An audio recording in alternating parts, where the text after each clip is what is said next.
Phyllis, are we ready to record? This conference will now be recorded. Thank you. I would like to call to order the Tuesday, September 5th meeting of the Monmouth City Council and ask for the roll call, please, from our city recorder, Phyllis Bolton. Councillor Bounce. Here. Councillor Carey. Here. Councillor Lopez. Present. Councillor McKeel. Here. Councillor Oberst. Here. Councillor Salinas Oliveros. Here. Mayor Coons. I am present. And this evening for the flag salute, Councillor Carey, would you lead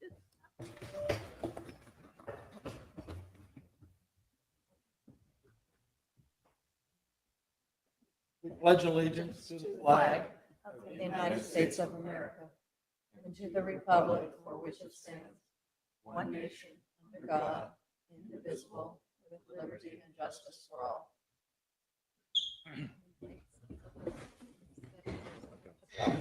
Yeah, yes.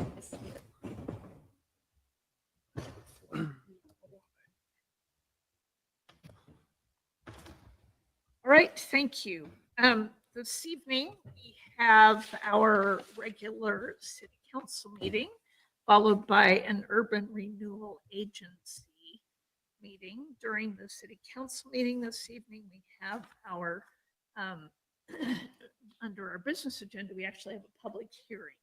So tonight we will take public comments that are not included for the item scheduled for a public hearing. And if anyone would like to make public comment not related to the hearing, please be sure to get those public comments in first.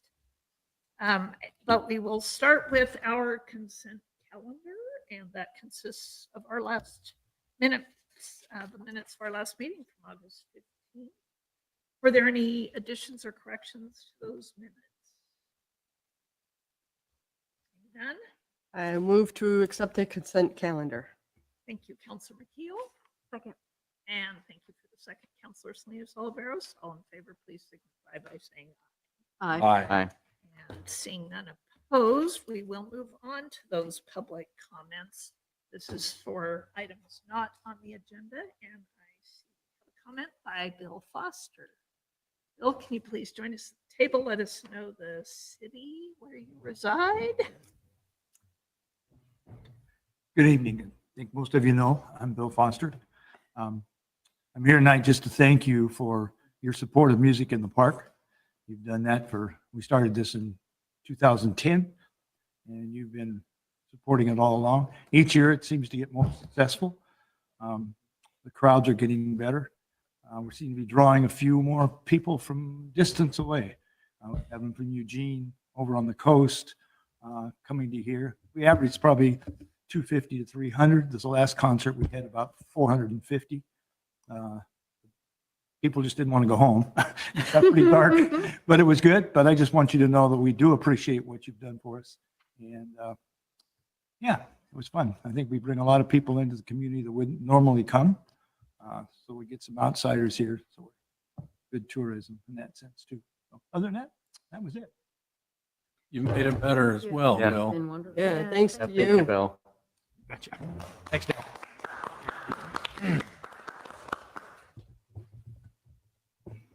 Thank you, Zach.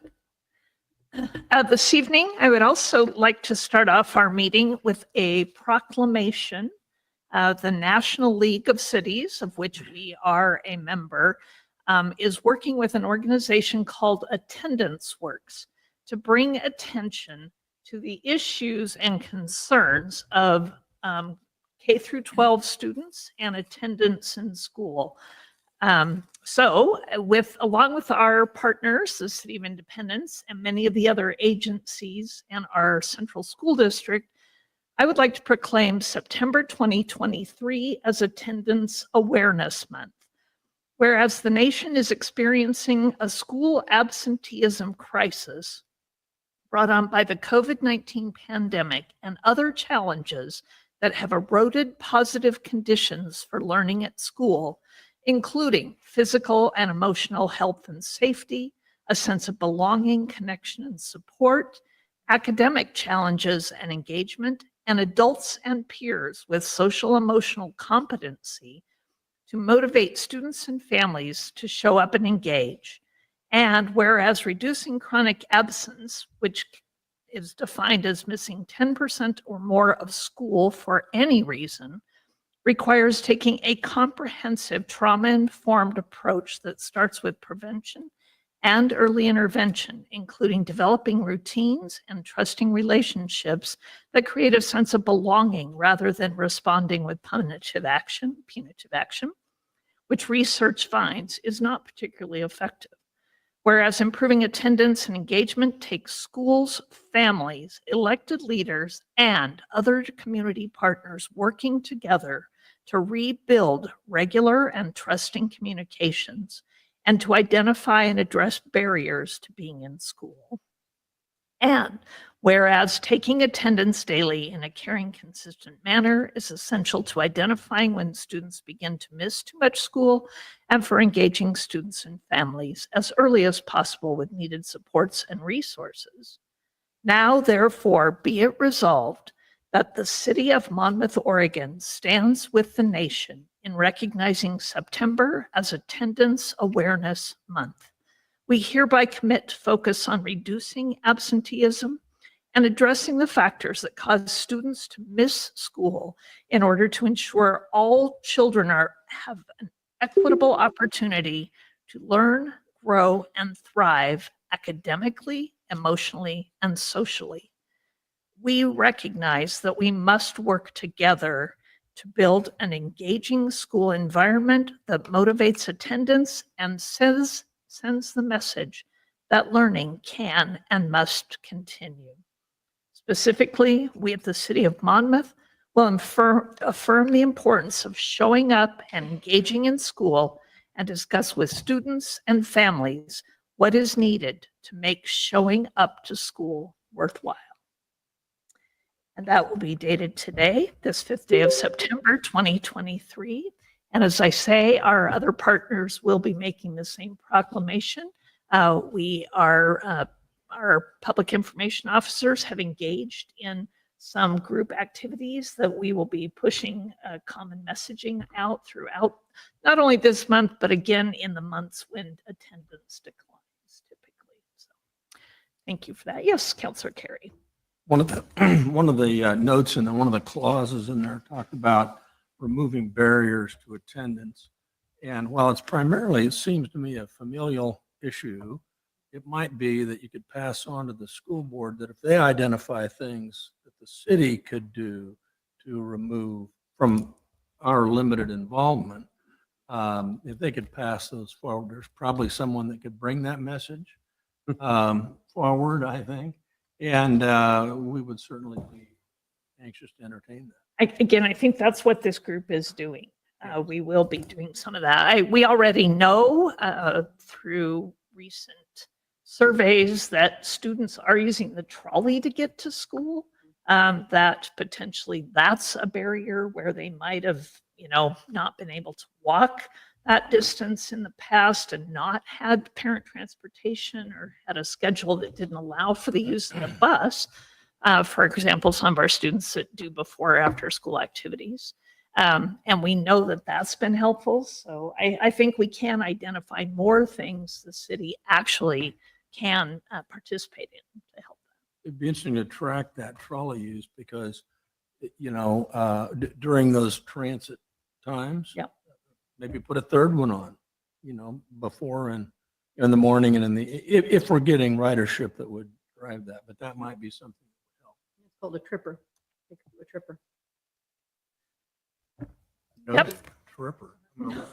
That's a transit term. They'll say a tripper. Yeah. Good, yeah. All right. And with that, we will begin our business agenda. Our first item is actually a meeting with members of our senior advisory board to talk about the work that they do to promote the activities and actually use the building that we're in for hopefully just another short little bit of time. So We're glad to have you here. Thank you, Mayor Kuntz and members of the council. I am going to present the board report today on behalf of Pat Olson, our board chair. He sends his apologies for not doing it himself, as he really enjoys getting to talk with council about all the great things that the board does. He's out of town at a family funeral, so sends his regards. So instead, we will have a report from Barb Cronin, Yes. our Senior Center Director. Yes, thank you.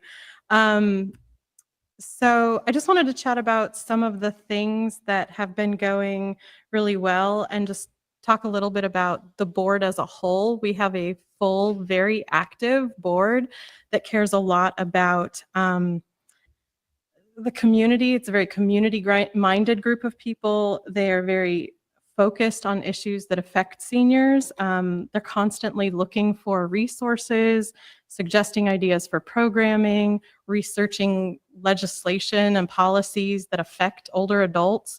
So it's definitely not a sleepy board. It's a group of people that really cares a lot about this center, cares a lot about the city's goals and values, and cares a lot about the community as a whole. So it's a pleasure to work with them on a lot of these projects. One of the things that we've sort of revamped a little bit recently is we've been talking about the promotion and hospitality committee that was part of our board and the way we used to do outreach and look at new members coming in. There's a need for a change because we're having so many new members coming in and joining that the way we had our old model of doing things isn't going to work. It was a little bit elaborate and personal, and we're looking to find ways to still reach out individually to people, but not with hosting a big party every time we get 10 new members kind of a thing. So we're having some discussions in that committee on how to increase outreach into the community, how to get our logo out into places. And we're also celebrating some successes during this last year. Sorry. Of being involved at the Polk County Fair. Several of our board members volunteered at our joint booth with the Dallas Area Senior Center and Polk County Behavioral Health Older Adult Specialties. We have a shared booth with the trio of us the last 2 years at the fair and have a lot of interaction and FaceTime with seniors in the community. We have partnerships with the library. We had a booth at the 4th of July Park, a float in the parade.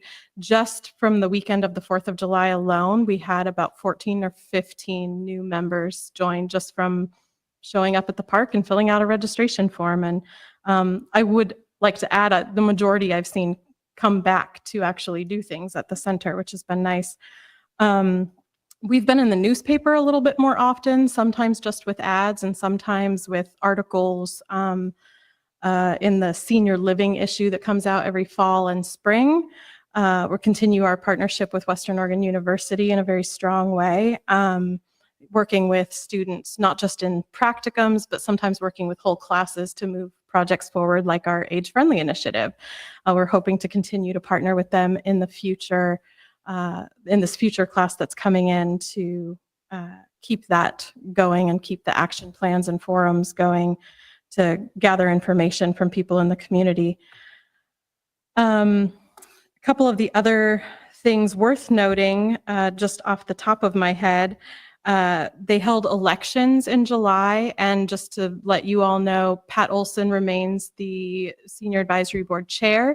Keith Tierney is now the Vice Chair. He's sitting right behind me over here, backing me up. And Loretta Peccioni is our Secretary. All wonderful people that really have a mind of moving this board forward. Some upcoming events to keep in your head are the AARP Age Friendly Summit that's coming up in October, on October 10th. Statewide initiatives from AARP gathering in Monmouth at Western Oregon University. And our Senior Advisory Board is going to be able to chair a table at that event. One of the breakout sessions for this particular forum is conversation stations, where they're learning about different age-friendly initiatives and communities happening. And we're actually going to highlight the senior center and this senior advisory board and what we do and goals we've met and accomplishments and why senior centers are important third places in a community. In addition to that, I'll also be able, me personally, I'll be able to be on a panel talking about social participation as one of the workshops. So that is a conference that is welcome to anybody in the community, not just seniors, not just AARP members. It's actually open to anybody and everybody. And if you would like information about registering, I am going to be sending some info out to the whole council and probably all our city users as well. So stay tuned for that. We're going to be doing our large Halloween and Dia de los Muertos celebration again. So in October, if you're still meeting in the building, you'll see the ofrenda on the back table there, like you did last year. We had an incredibly huge turnout for that last year, and so we're hoping to do that again. And our senior advisory board was very involved in the planning and also just helping volunteer at the event for that. We're going to be doing some workshops on group travel, some workshops on fraud prevention, which has been a really hot topic recently and a very requested topic to talk about. We'll have some discussion groups for the Great Oregon Book Read, which is a book by our current Surgeon General. He wrote a book called Together, Finding Connection in a Sometimes Lonely World. And there's a spearhead to get copies of this book out into communities. I was able to get 25 copies of this book for our city that are going to be checked out through the library, the senior center, city hall, front desk, and the chamber as well. So there's going to be copies available to places that aren't just places senior center folks frequent or library users frequent, hopefully other community members as well. And we'll be doing some more Generations Over Dinner as well as a project that we did in the past. The last thing I wanted to note is one of our board members, Eleanor Maroney, who's very involved here at the Senior Center. She was awarded by MAPS, did a volunteer in the community recognition, and I believe it was her daughter that nominated her, and she received an award from MAPS for $1,000. And you do not receive the money yourself. You are allowed to award that money to any nonprofit you wish. Eleanor has chosen the Friends of the Monmouth Senior Center, and she's earmarking that specifically for our lighting project. So that's a really delightful bit of news I thought I'd like to share with you today. So with that, I just want to end by saying how wonderful it is to have a group of people that really care about the direction a senior center is going and the direction that the community as a whole is going, and making sure people feel supported and cared about and have access to the resources they might need when they're here. So with that, I'll answer any questions if you have any. Any questions for Barbara? All right. All right. Thank you so much. Do you for your have a time. list? Do you have the names of your other board members? Just sorry I to put you on the do. spot. I don't but- have it right in front of me, but there's Keith, Pat, Loretta, our secretary. Sharon Deckman is a face you might not have seen around as a regular user of the center. Ann Cape, who's been a board member for years. Eleanor Maroney, Nikki Marzani, our chamber director. Roxanne is our council liaison. And I'm forgetting somebody. And thank you, Barbara, for just giving my report. Yeah. You're Really easy welcome. For tonight. Keeping it easy for you tonight. Is Betty still on the board? Betty, yes, thank you. Betty is Polk County Behavioral Health Older Adult Specialist. She's on our board as well. So people from a lot of different backgrounds. And Melissa Cannon. Melissa Cannon, Yes, professor of gerontology. Yeah, she's the head of the gerontology department at Western. And several of those names and their incredible experience and connections were made possible because we expanded the membership of non-Monmouth residents. Yeah. Several of them actually do not reside here, but they serve our community and they serve our older adults. So Yeah. And we have people on our board now that people that are on our board now that live in Dallas, Salem, Independence, and Monmouth. Yeah, which I think is really great because we serve people from Dallas, Salem, Independence, and Monmouth, and others. And just as a reminder, when we changed that ordinance to expand that membership, we did require the president, chair, and vice chair to both be Monmouth residents, Mhm. and they are. Yeah. So, but the secretary is not, that was not part of our requirement. Yeah, it's worked out very well since that decision was made. Thank you. Thank you so much. Have Okay, a good night. Thanks, Barbara. All right, that brings us to a hearing on our Polk CDC, Community Development Corporation Housing Rehab Grant Program. Are you doing that staff report, Marty? And do that staff report. And I Okay. guess I'd like to just confirm, we were hoping to have Diana Stanovich from Polk CDC with us tonight. And I'm just double checking. I see a caller who's on the line, and unless the caller is Diana, I don't see Diana here. So it might be just me presenting the staff report and you holding the hearing. All right. Okay. Thank you, Mayor and Council. Each 2-year cycle, the one of the cities in Polk County administers the. I've got to get the staff report up so that I can speak from it.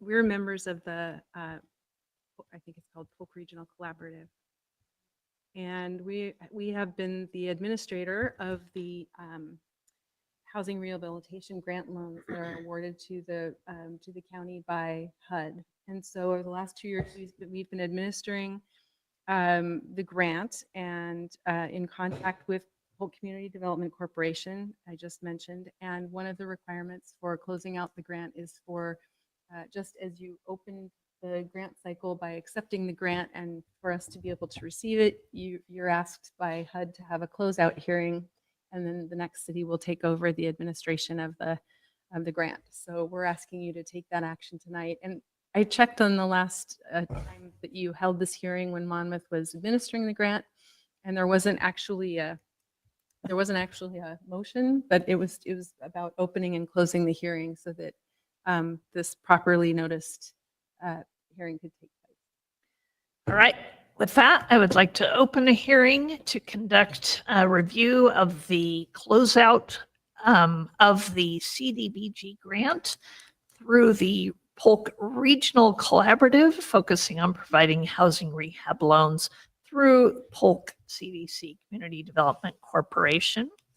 So at this time, if there are any public comments on the grant or the process of closing it out.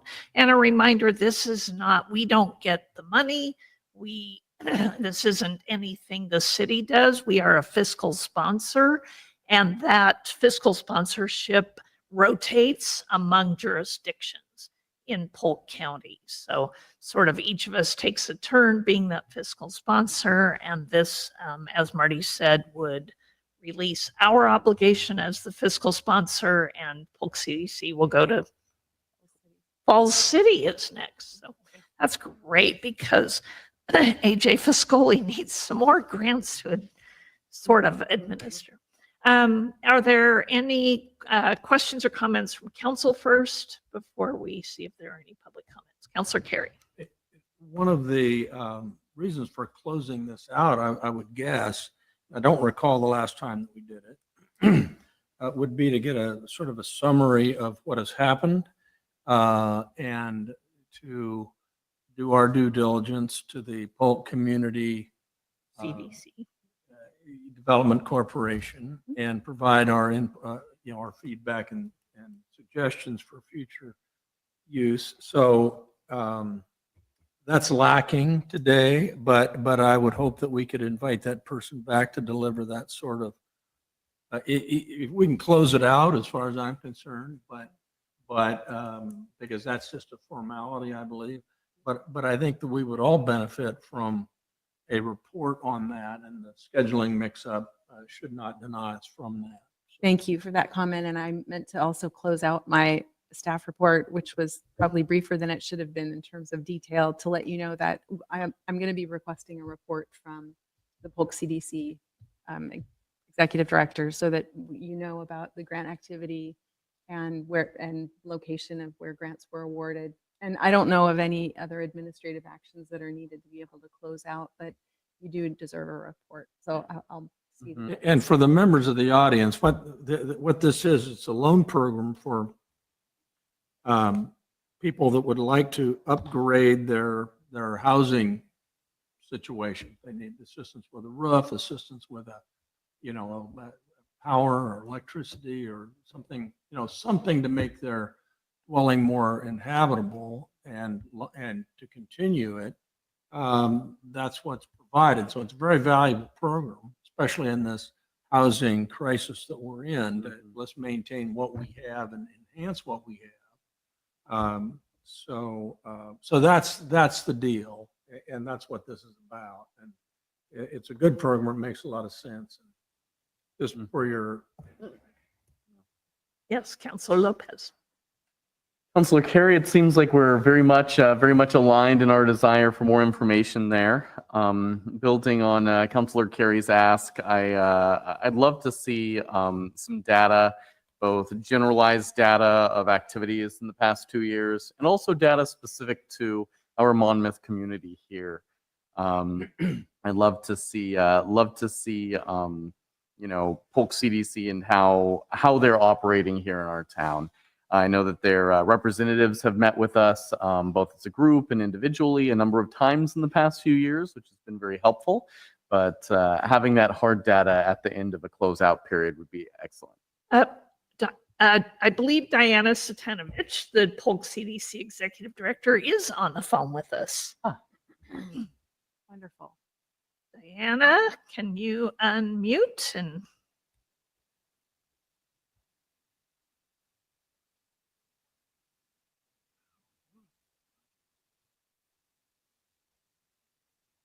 maybe not.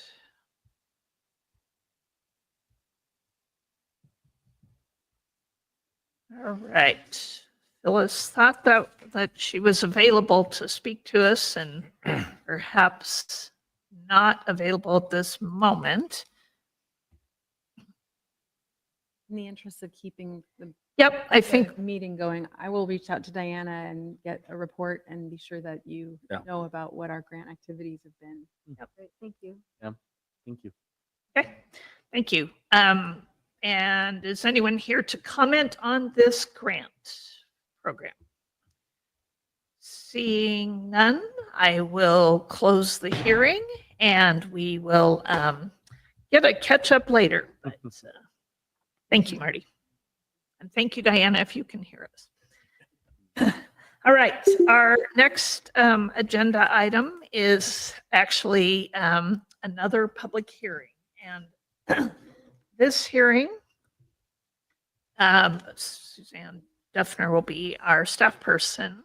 And I'm going to read the script. Again, this is a formal process that is laid out in Oregon law, and we will follow the process that is designed here in order to catch us up on previous decisions that have been made and receive any additional testimony and then continue. So I will now open the public hearing on the appeal of a design review for commercial property, file number DR2301. My name is Cecilia Kuntz. I am the mayor and chairperson for this hearing. The hearing will be conducted in accordance with the Monmouth City Code and state law. Specifically, the staff will first present the staff report and recommendation. The applicant will then have an opportunity to present the proposal and address any issues raised by the staff report and recommendation. For public testimony, I will first ask to hear from people who would like to speak in favor of the proposal. I will then ask to hear from people who have neutral comments or questions about the proposal, neither for or against. Finally, those in opposition to the proposal will have an opportunity to present testimony, starting with the appellants. City staff may then present additional material and recommendations based on that public testimony, and the applicant will be given the opportunity to have the final word. After each presentation, I will ask for questions of the council to that speaker directly. And let folks know, if you intend to present oral testimony this evening, please fill out a request to speak form located at the back of the room and give that to Suzanne. We are recording this hearing, so please state your name and the city of residence when you are called in to speak. This will help in preparing accurate written minutes of the hearing and also assist with mailing copies of the decision to all interested parties. If you have written testimony or other evidence to submit that is not already a part of the record, please give that to staff so it can be entered into the official record. First of all, both mayor and council are required to disclose any conflicts of interest and ex parte contacts that we have with this proposal or with the applicant. That is, whether we have any financial or other personal interest in this proposal, and whether we have spoken with anybody about the proposal outside of this hearing. Also, counselors may only participate if they can do so without undue bias, either for or against the application. Do any counselors wish to make disclosures? Counselor Carey. As the council liaison to the Planning Commission, I was in attendance, virtually in attendance, when this request was approved. And during that meeting, there was detailed information and discussion by the Planning Commission people, members. And, I should have picked it's a type 3 decision when they made that, which is they make the decision, but it's appealed to us. So that would put me on the appellate board. So I think to remove any sort of concerns about impropriety or anything else, and for that matter, should it pass or should it, regardless of what had happened, should there be an appeal of this? I don't want my involvement with the other planning commission meeting to be a barrier to that, so, or be a reason for that. So I think it's in the best interest of moving this forward quickly if I were to recuse myself. So I will do that. I'm going to ask our attorney. He was not in on the decision, and obviously the minutes of that planning commission meeting are part of the official record. Is this an appropriate move, or is there concern about a conflict based on that attendance at that meeting? I think the counselor is really talking about the potential for an appearance. I'm not sure recusal is necessarily required, but I don't see any reason it couldn't be for reasons of concerns about appearances. Okay, thank you. So no actual conflict of interest, but perhaps potential. I have no. It would be potential ex parte, not conflict. You have no personal gain or interest in the decision.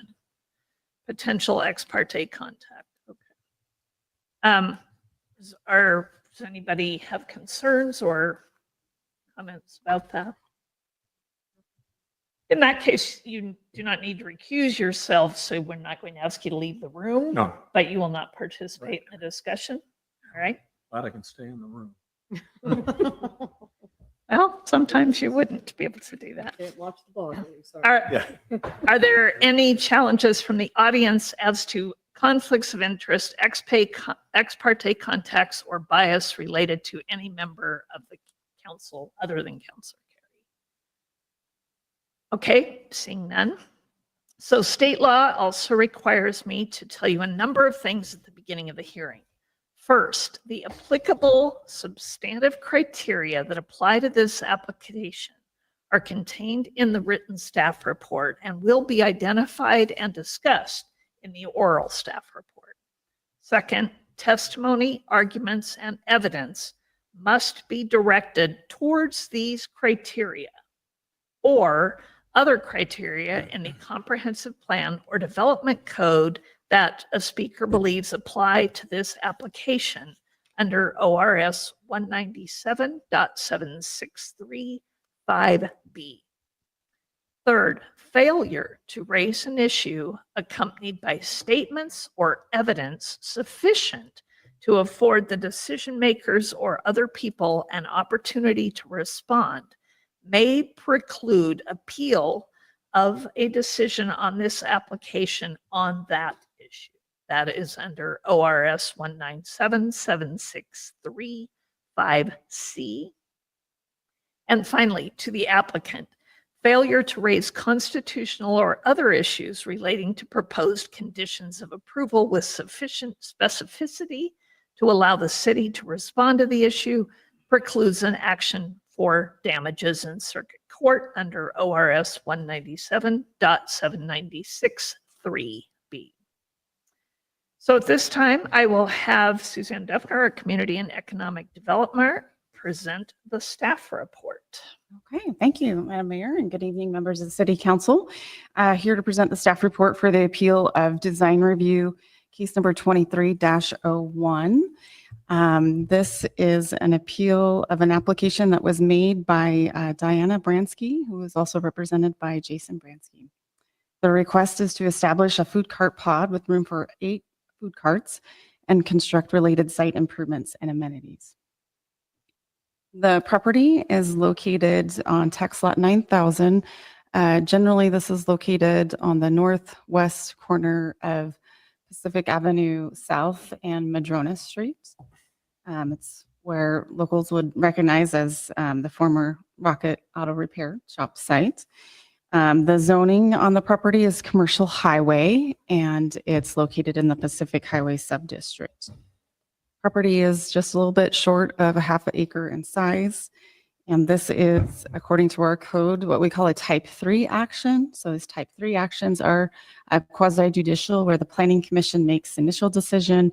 And if there's an appeal filed, then that's appealed to the City Council to make the final city decision on the issue.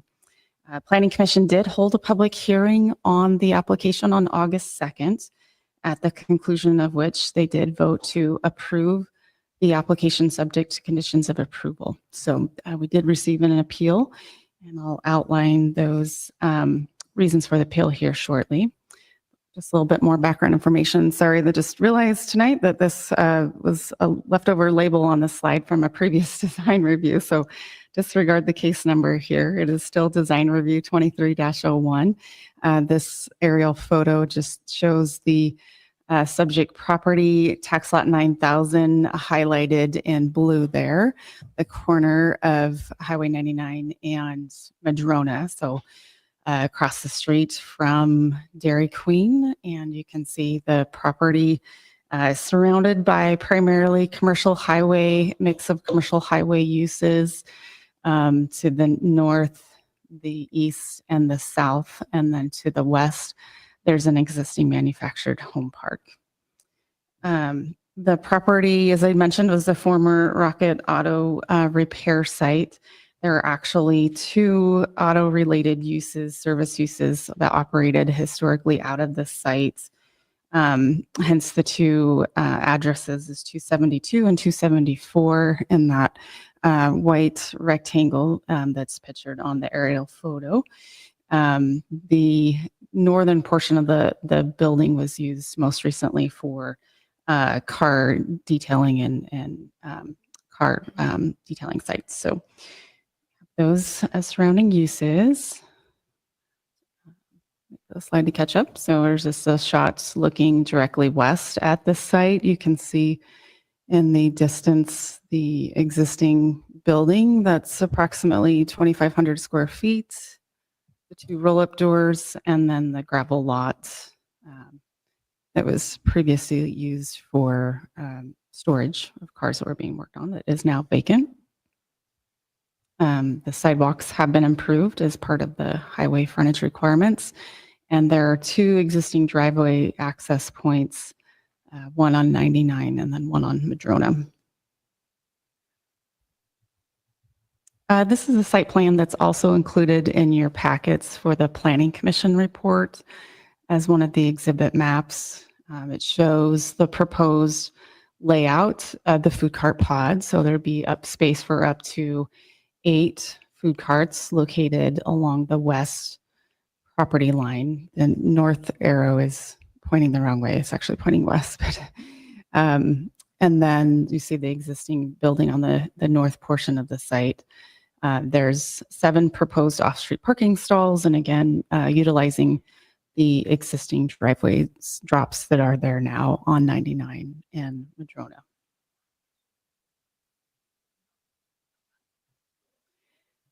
The council's decision on the application must be based on the approval criteria that are found in our Monmouth City Code. There's 3 general sets of criteria that are addressed in detail in the Planning Commission staff report with findings for each one. The first set of criteria address the design review standards. So this includes kind of 2 subsets, both the general commercial development standards, and then within the commercial zones, we have 3 different commercial subdistricts, and this one's in the Pacific Highway District. So it has some additional standards that apply to that. And then the second set of criteria generally speak to special use standards for food carts and food cart pods, and those were adopted as part of our recent code amendment process that we went through. So those are still fairly new. And then the third set of criteria address kind of this other bucket of other applicable code standards that apply specific to the commercial highway zone, like setbacks, parking, landscaping, and utilities. So again, there's much more detailed findings that address each one of those in the staff report. The reasons that were cited for the appeal was filed by the adjacent property owners to the north, Margot and Ronald Lucas. That appeal was filed on the application on August 14th, 2023. So it was within the designated appeal period by our code.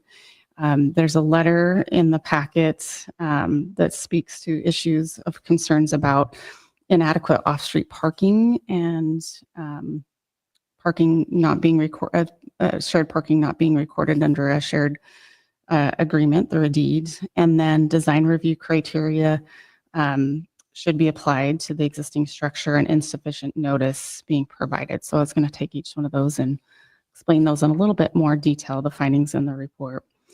So in terms of off-street parking, we do have specific standards for eating and drinking establishments that are found in the Monmouth City Code, specifically Chapter 18.130. And the number of spaces is a mathematical calculation that's based on the size of the building, the gross floor area. And in this case, we have the 8 food carts that are each approximately 8 feet by 20 feet in size. So totaling up all of that square footage, we get at 1,280 square feet. That divided by the code parking ratio to 1 per 200 square feet, 1 parking space, leaves us with a minimum required of 6 required parking stalls off-site.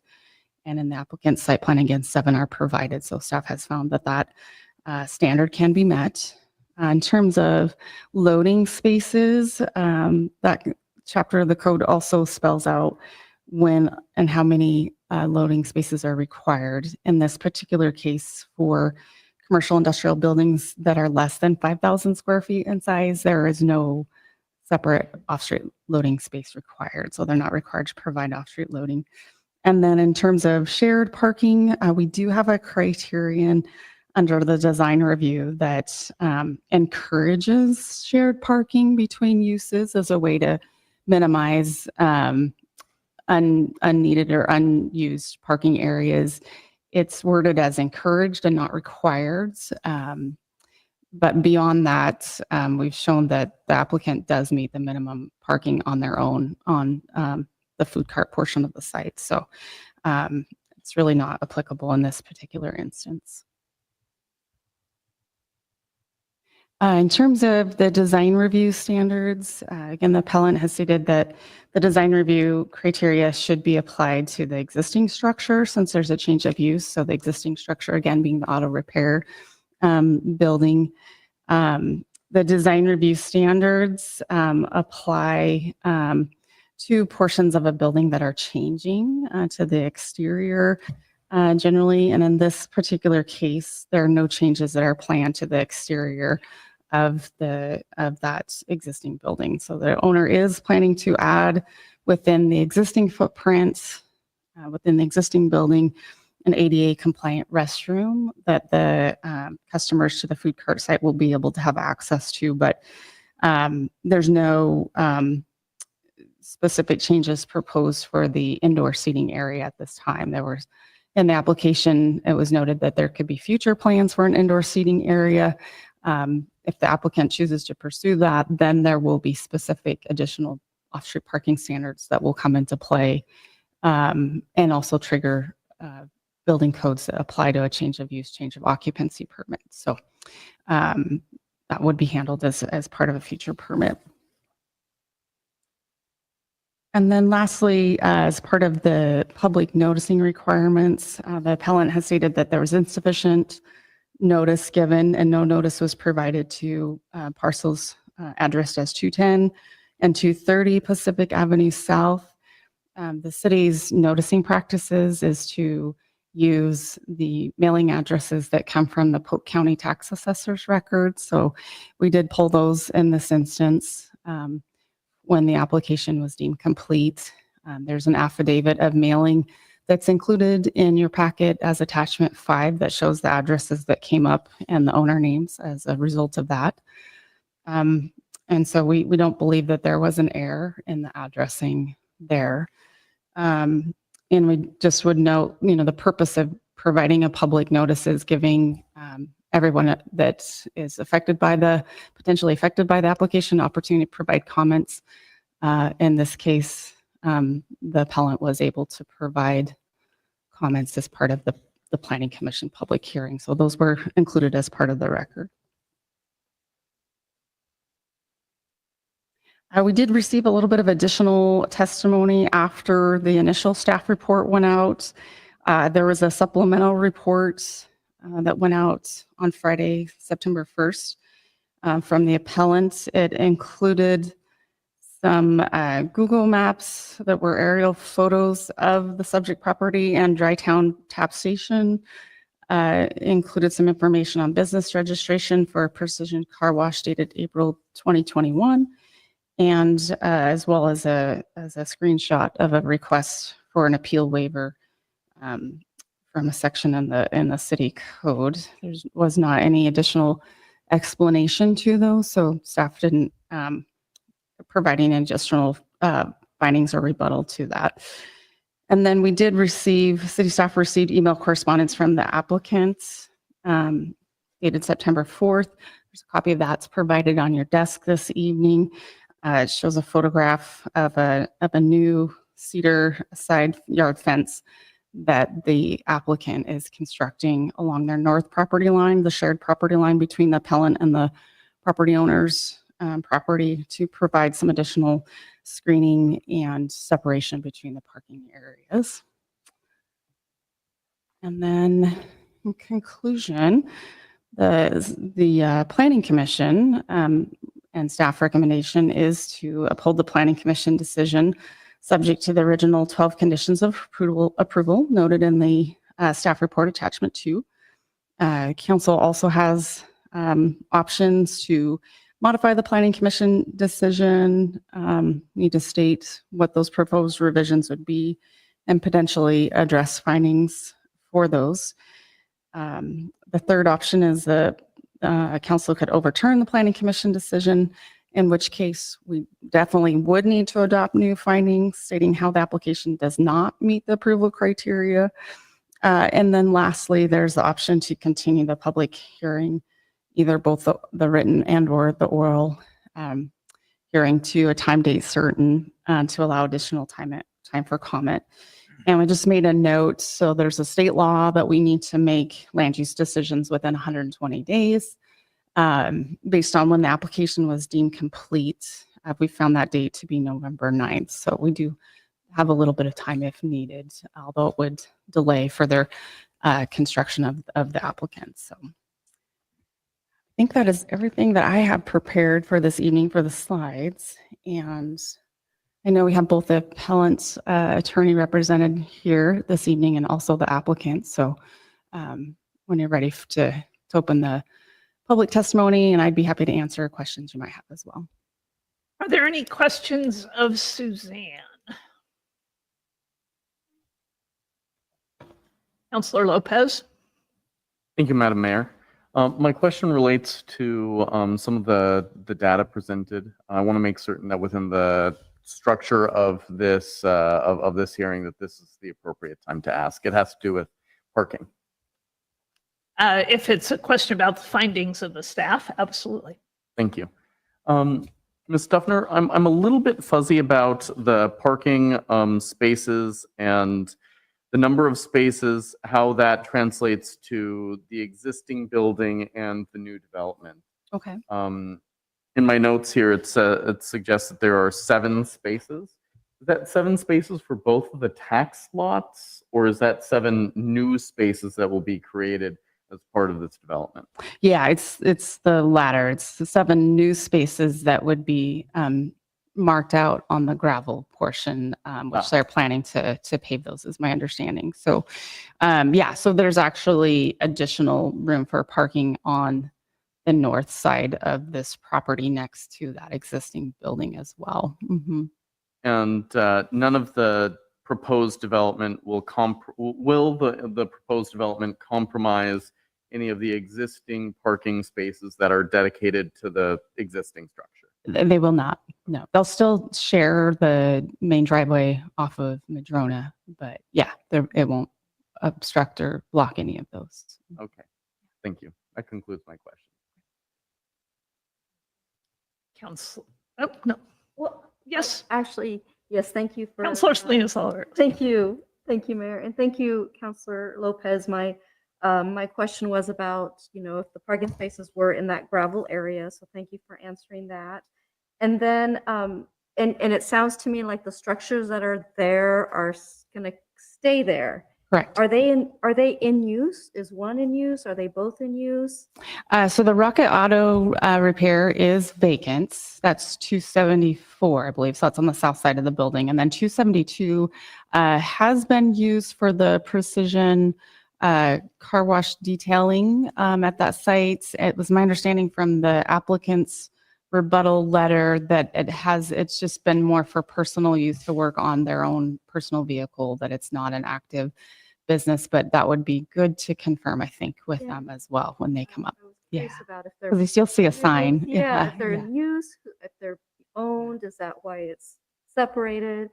So it would be good to find that out. Yeah. And then I read somewhere that there is not going to be a car wash. Is that correct?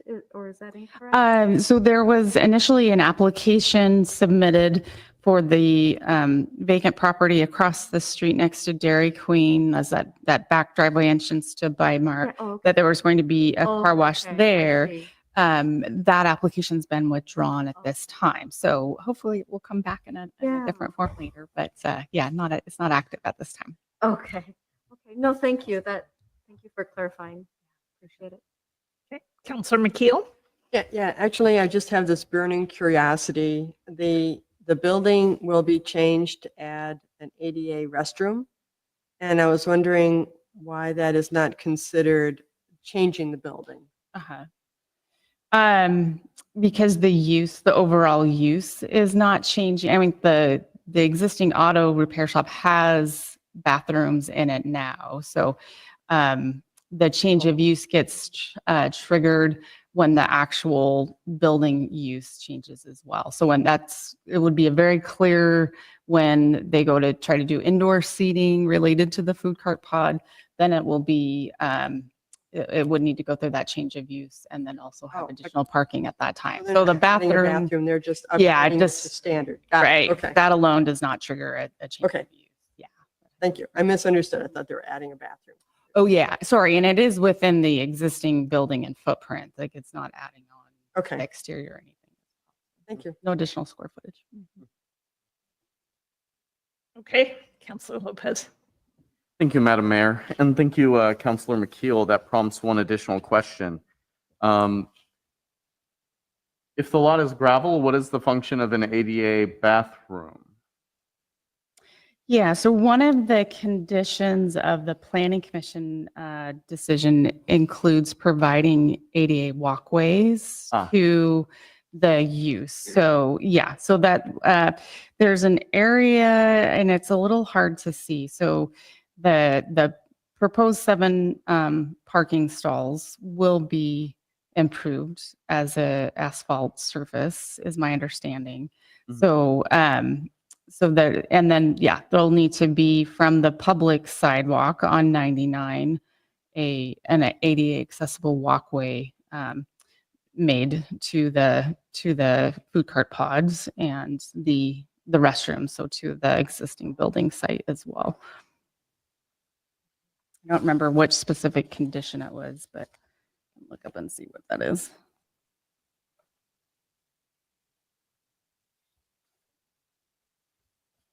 That answer your question, Councilor Lopez? Yes, I think it does. I'm looking at the map now, and Ms. Duffner, the area, and this is council packet page, oh goodness, what is it? Page 29, 30. The area shaded in gray, is the area shaded in gray proposed to be concrete, or that would get someone access up to that building, I guess?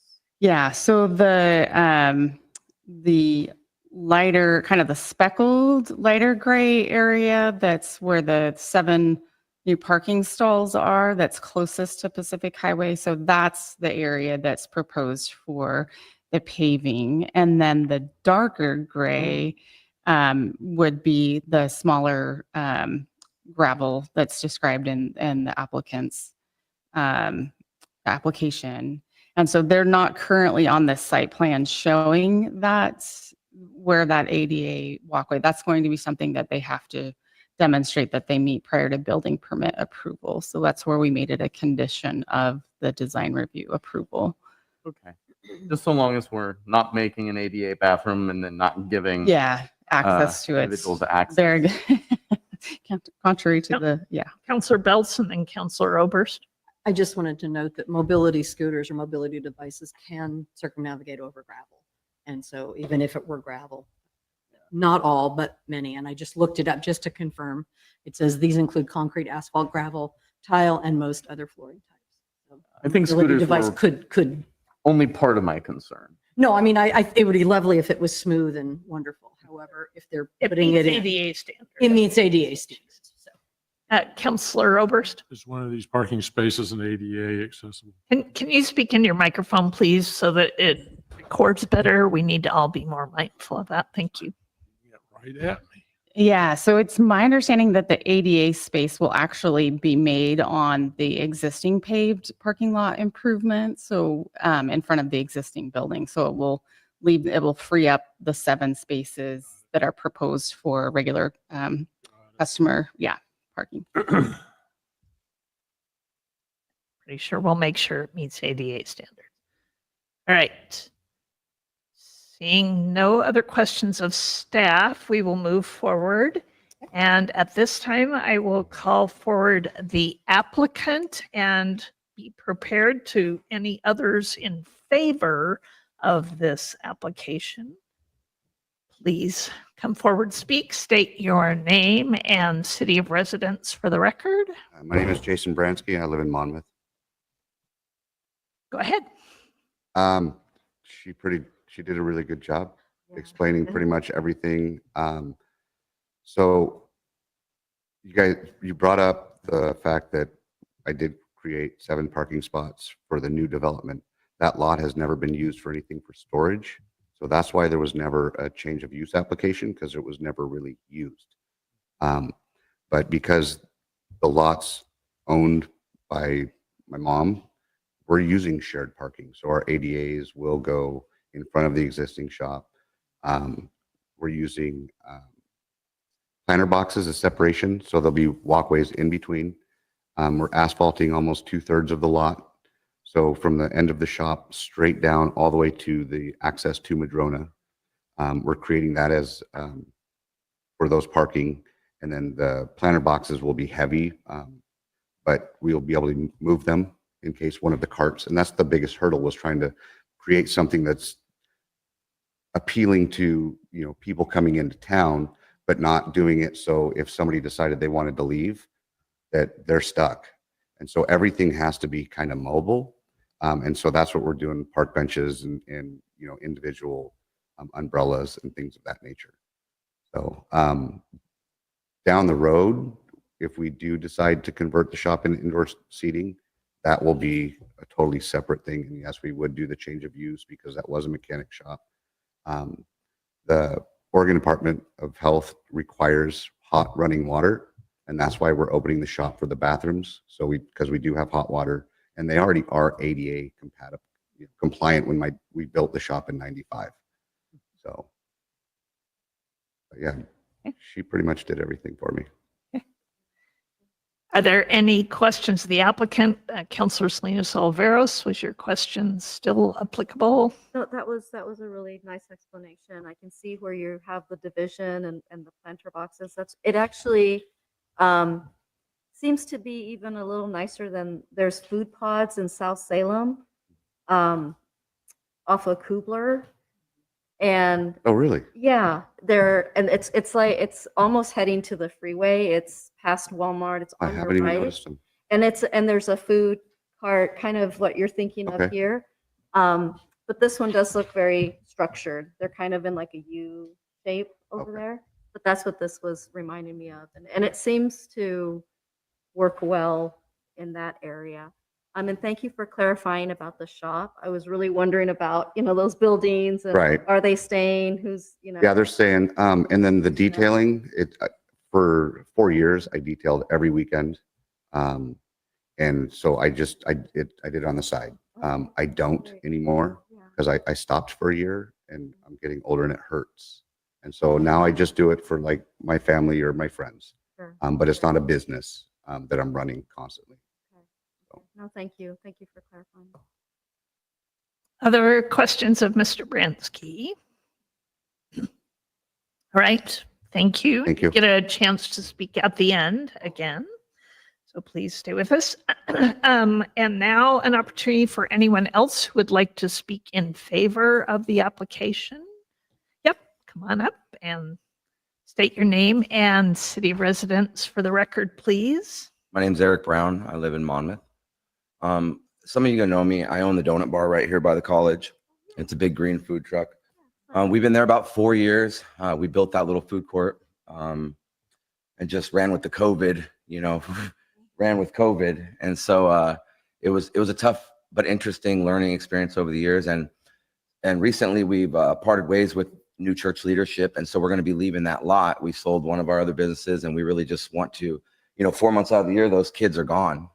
And so we kind of need a level up for our business. And then I don't know Jason, but I just, saw the sign. And so I called him up and so we're for that project huge because he's going to let us into that lot. And that gives us, a way to still keep giving back to our community because we're so wound up with the college and all of the charities and things that we've been doing over the years. And we don't want to leave town. Nobody wants us to leave. And really we have to go if we can't. If this doesn't work for us, it's not going to work, period. So yeah, I'm definitely an advocate for the new lot. Yeah, so that's my appeal. Thank you. Okay. Thank you. Thanks, Eric. Anyone else who would like to testify in favor of the application?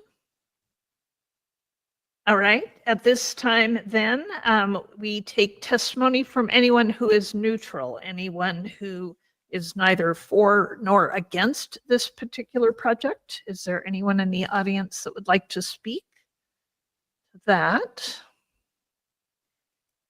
So seeing none, at this time, then I will ask for the appellant to come forward and speak regarding the issues in the appeal. And if you can state your name and city of residence for the record, please. Yes. Good evening. My name is Jill Foster. I am an attorney in private practice in Salem, and I'm here tonight representing Margot and Ron Lucas, who do own property in Monmouth and reside in Independence. They do own the adjacent property next to the proposed food cart area. And first and foremost, I want to say on behalf of Mr. and Mrs. Lucas that they are not opposed to development of the property and are not opposed to the location being used as a food truck pod. They want to have a cooperative and positive relationship with the property owner and support that it be used for food pods. The applicant's objection to the application and decision is based on the position that there is insufficient parking for the development of 8 pods for the site, which continues to have an existing business of some time. I appreciate that the applicant indicated that it is no longer operating.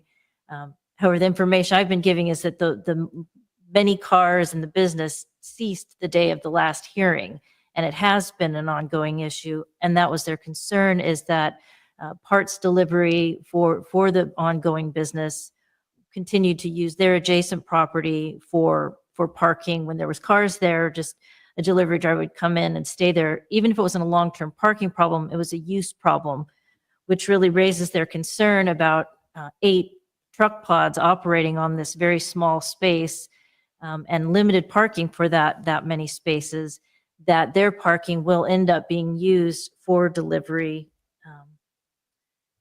of food items to any one of those carts.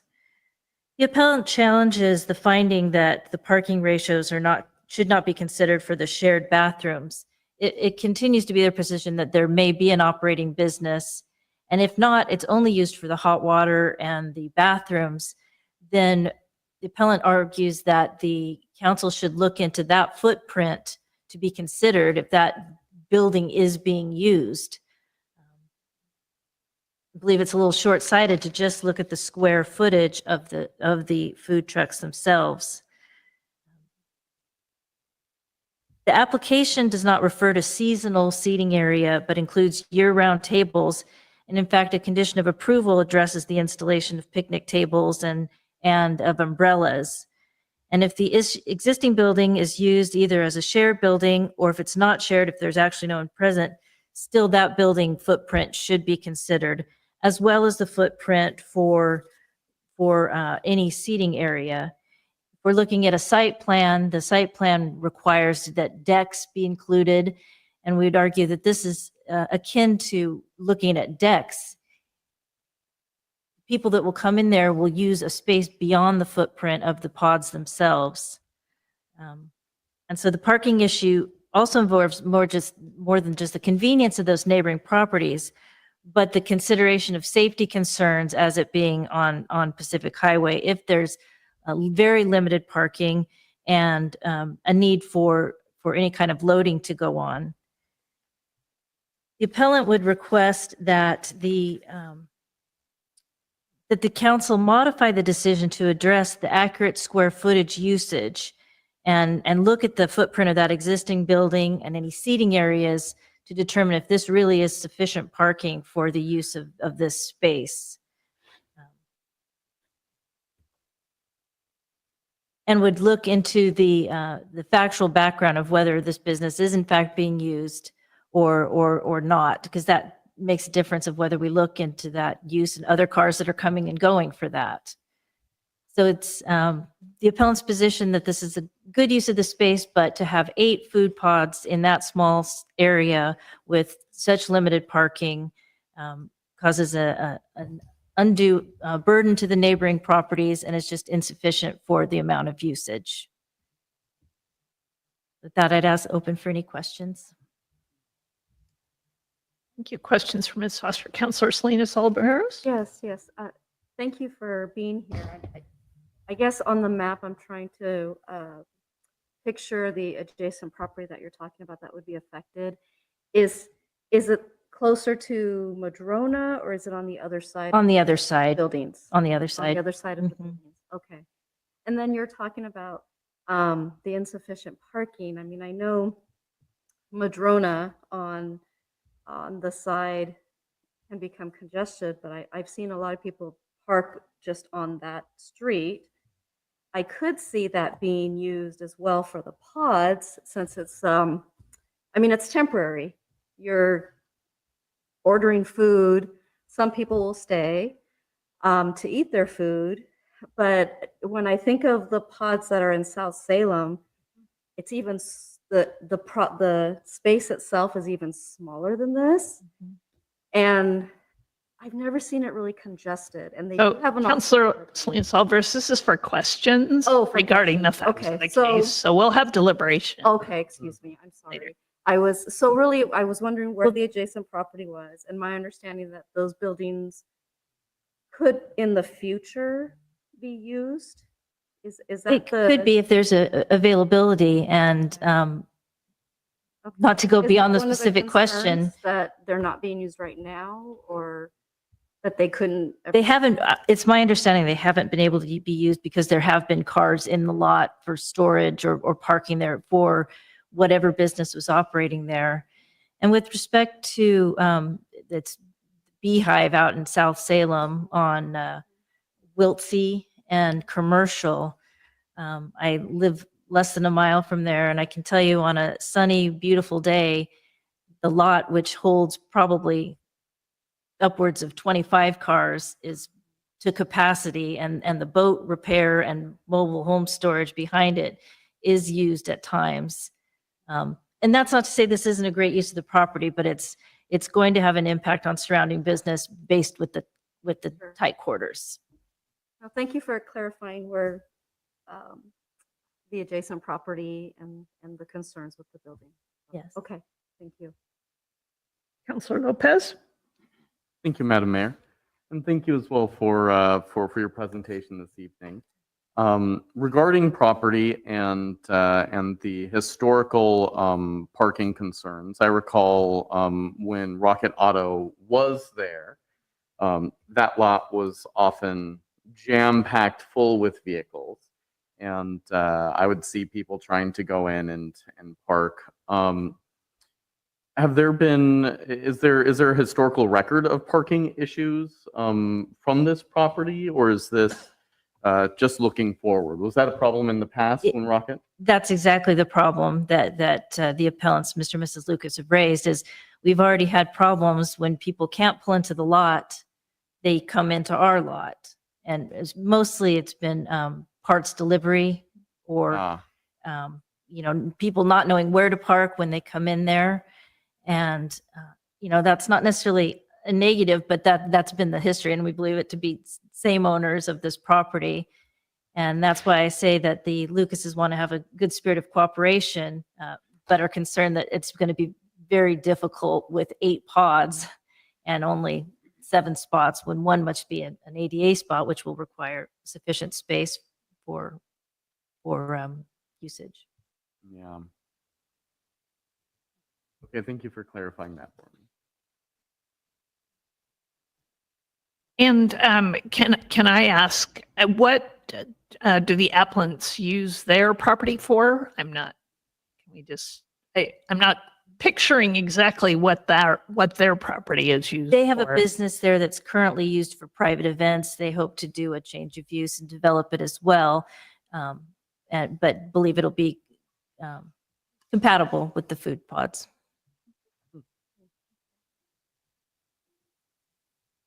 Other questions regarding the information in the appeal?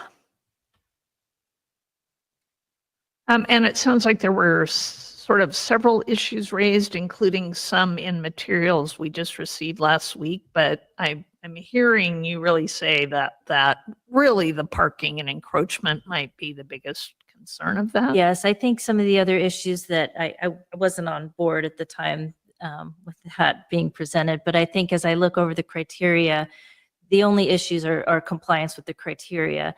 And we believe that the criteria should include the existing spaces, any seating areas that should be calculated in the site plan for the number of required spots. And also that the 8 by 20 is not a huge food truck. This is assuming they are not bigger than that or potentially smaller. So just ask that the council look forward to what could happen if there's 8 there, and then we do the change of use, whether it continues or not. We're concerned about having 8 in there, and then now what do we do? Want to grow it in a organic way that serves surrounding neighbors. Any additional questions? All right. And again, the applicant's proposal is that the council look at the raw data of what the space is and what footprint should be used to consider whether 8 is appropriate with this 6 number of parking places. Right. Thank you. And is there anyone else who would like to speak against the proposal? All right. Seeing none, have an opportunity, Mr. Brinsky, for a rebuttal to that or additional information. So I took over the shop in 2017 to do detailing. Rocket Automotive was there up until 2022. No parts have ever been delivered to my shop, ever.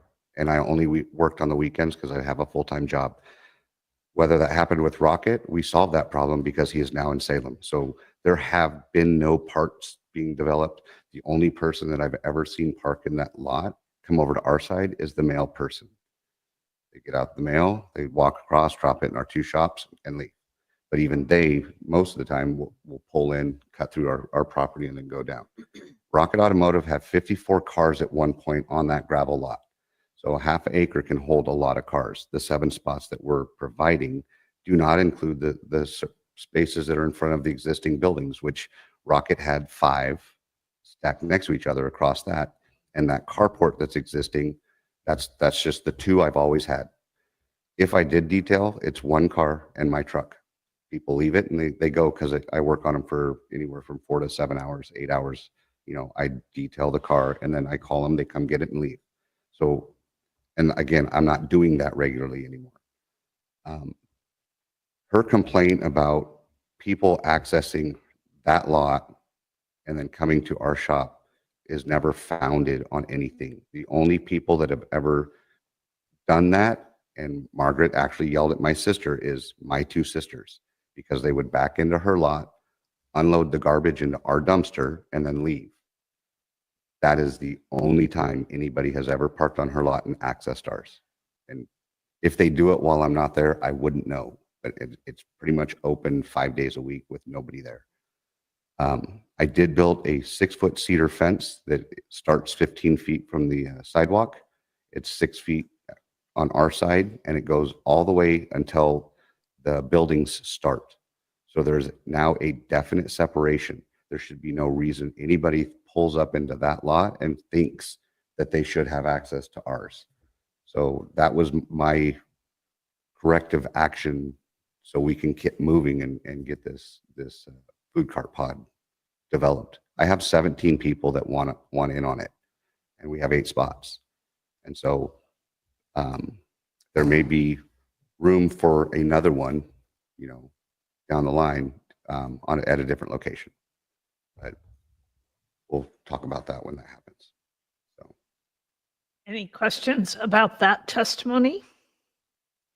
All right. Thank you, Mr. Bransky. And I'll call Suzanne back up to give us a summary and any response to the additional information we have just received.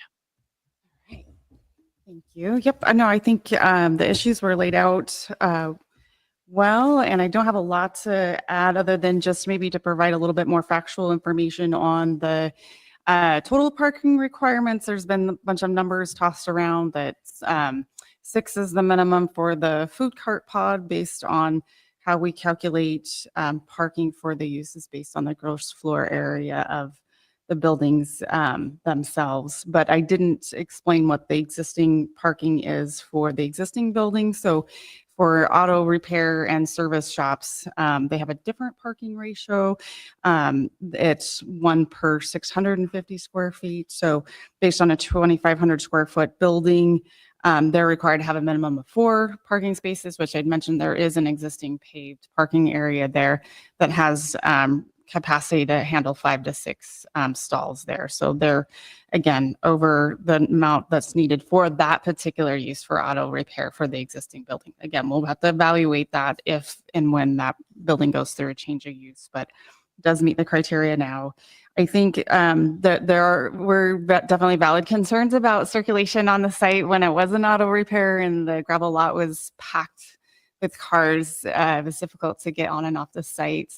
I think the applicant thought long and hard about that when they laid out the travel pattern for the vehicles. When they come into the parking area, they're going to mark it one way coming in from the highway side, and then they will exit out through the Madrona side. So you won't have to have folks backing up in that driveway or looking for other places to unload. They can actually get on and off the site easier. So I think that's being remedied well.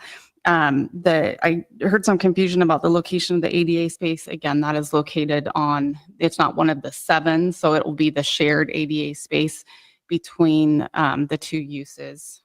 So there's a benefit for being able to use the 7 spaces for all the customers. And then I believe it's a misinterpretation of our code to say that we need to count the bathrooms as part of the food cart pod parking ratios, because that would be double counting it, and we don't count it for both the auto related and then count it again for the eating and drinking. So it falls into one or the other there. So we are counting it as part of the minimum 4 spaces required for the auto repair. And then I would just note, unlike Salem and the example that was given at food carts there, we're a very walkable, bikeable community just based on distances to our neighborhood. So it's very likely that people will be able to walk and bicycle to these sites as well, especially in a college town. So I think Especially when we get our rapid flash. and we have our trolley, right there. Blocks to a trolley. Yeah. And 2 blocks from a trolley stop. Yeah, and I think the fence, if there were, and I was not aware of any issues with loading happening on the appellant's property, but with a solid 6-foot fence, it will be very hard for deliveries to go back and forth between that. So I think that provides a nice solid barrier and a demarcation between those to alleviate that. And hopefully there'll be some education when the tenants for the food carts have to sign their leases, that they're made aware of those issues and where to park and where to unload. So so in conclusion, the staff believes that the applicable criteria are met and are recommending approval. And that was alternative 1, uphold the planning commission decision, approval subject to the original 12 conditions of approval noted in attachment 2. And there's a motion when you are ready for it. Are there any further questions for Suzanne? Councilor McKeel. Thank you, Madam Mayor. Ms. Duffner, it appears that the fence that you mentioned is helpful in figuring out whose parking lot people should be in. I'm trying to find the list. There was a list of things that the applicant had to complete and have ready to go for approval. I don't think the fence was on there. I don't know if a fence can be added because I'm not sure it's part of the code, but that would be helpful. Yeah. So it actually was not a specific requirement. We don't normally require a screening or buffering fence between commercial highway uses. Those are generally considered to be compatible uses. So it really was the applicant going above what the minimum criteria that they needed to meet to make it more functional, I think, between the 2 uses. So yeah, that wasn't one of the specific 12 conditions that was part of the original. I think design. you're And it's looking at not- our council packet, page 37 Okay. and 38 were the 12 conditions that were placed after the planning commission approval. And it's not code anyway, so you couldn't say, put it on the list. I mean, it's not part of any kind of city code. No, not required. Yeah, I mean, you can add, if there's a rational nexus with the public safety and health, needs that it's meeting, to add that as a condition, even if it's not a code requirement. But yeah, in this particular case, we don't have that requirement that they have to install it. So Councillor Belt? I would assume this would be something that privately the owners of lot 230 could do, but I'm assuming they could add signage that says, do not park here. You will be towed away if you are not doing, whatever those signs say. I'm assuming that's something that they could certainly add. I mean, that's a definite deterrent. Do not park here. You will be towed away at your own expense. yeah, certainly. That's If anyone's allowed. ever parked in the White's parking lot in Salem to go eat at Roadhouse, you don't know what we're talking about. Or anywhere in Portland. Don't do it. Okay. All right. Any last questions of Suzanne? Am I correct that the fence is already up, Suzanne? I feel like I saw that go by. Yeah, No. I believe it's in the process of being constructed right now. I'm not sure. We've if it's received quite a finished. Right, the Picture. ladder, that's what. There's a picture, yeah. I'm Oh, looking yeah. on the computer and it's Yeah, there. It's right there. Oh, when is it? Okay, sorry, it is. Okay, thank it is you. finished. Yeah. Paper, what a con. All right. There being no further testimony for the council tonight, I now close the hearing. And pursuant to ORS 197.7636E, the applicant has the right to submit final written argument that will be included in the record. This submission must be made within 7 days and may not contain new evidence. The submission must only contain written argument. If the submission contains any new evidence, the new evidence will be rejected and the council will only consider the written argument. The applicant also has the right to waive the submission of the final argument. If the applicant does not waive the submission of final written argument, the council will not be able to make a final determination on the application tonight. Does the applicant wish to waive the submission of a final written argument? Yes. All right, the applicant waives his right to submit final written argument, so the council may discuss and deliberate this matter. So at this point, do have some options. And if you have additional questions or concerns of staff, you can ask them at this point. If you have some clarification you'd like, that's fine. Otherwise, if you'd like to make a motion, we will discuss based on the motion. I'll make a motion. Thank you, Councilor Salinas Oliveros. I move to uphold the planning commission decision and approve design review 23-01. Second. Oh, that's tough. Thank you, Councilor Salinas Oliveros for the motion and Councilor Lopez Belts for the second. And is there discussion? No, I'm sorry, go ahead. I did have a question of the applicant. Looking at the picture. Well, we can't ask Oh. any questions of the applicant at this point now. Sorry. Sorry, that's all right. That was during the hearing. Oh, Yes, well. Councilor Salinas Oliveros first and then Councilor Oberst. Thank you, Madam Mayor. I just wanted to just point out a few things. First of all, I think having that fence that was proactive to try to correct some of the parking issues. And I do like the idea that Councilor Belts had as well about maybe adding a sign if problems persist. I also like our alternative transportation. We are very walkable. People can bike in this area. We have better sidewalks there now. We're going to have a flashing beacon crossing from Madrona. And we also have the trolley. So I remember Rocket Automotive. I miss him very much. It was very, He always worked on my cars. He still Fantastic. works on my car. I'm taking it Oh, to Salem. he's such a nice person. But and there were tons. I can't imagine that there will be that many cars as they were before when it was an auto repair shop. I just can't imagine that.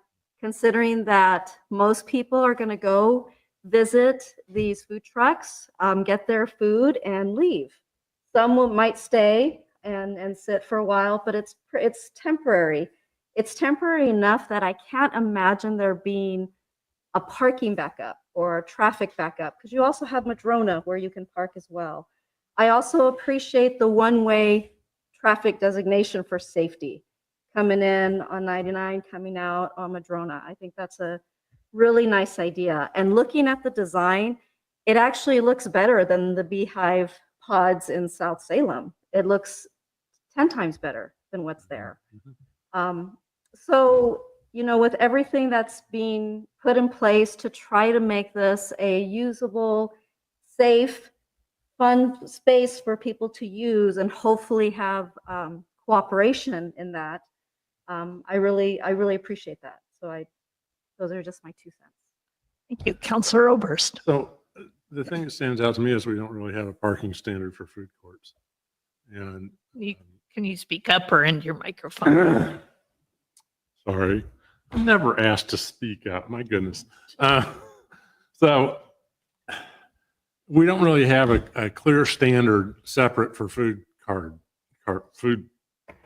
pods.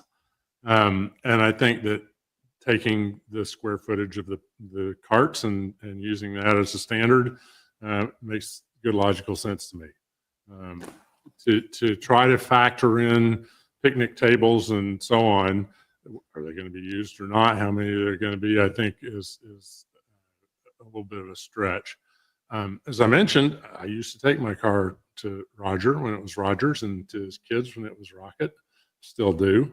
I can't tell you how many times I had to walk from the office down to Madrona and sometimes a ways down Madrona to find my car because the lot was so full. That stretch of Madrona is interesting because the north side has the back entrance to the trailer park, but it is gated and locked. And so you've got this incredible stretch of Madrona, almost a full block, available for parking. And on the other side, the only thing you've got is 2 driveways. So there's a ton of parking available on Madrona. If this thing gets to the state where people are having to park all the way down on Madrona, I think it might need to find a larger site at that point because if it's that popular, right? And again, the fence was a very good proactive step to try to say to people, these 2 parking lots are separate. This one has the food cart pods, turn in here, not here. And I think that you put all those things together, best we can do on how many parking spaces for a food pod. Tons of parking on Madrona. What you said about circulation in the lot and the fence, you put all that together, and I think this is really a creative, good approach to how to create this facility on the available space. I would third your second. So. Yeah, I agree. It would be a little bit difficult to come up with new standards for a food cart pod Right. and parking when the current pods we've had are both in our downtown Main Street district and have zero parking. off-street parking. So feeling like we have sort of established that. Councilor Lopez. Thank you, Madam Mayor. And I'd like to speak a little bit to the concepts of, community and neighbors. And I see a lot of really thoughtful considerations in both sides of this discussion.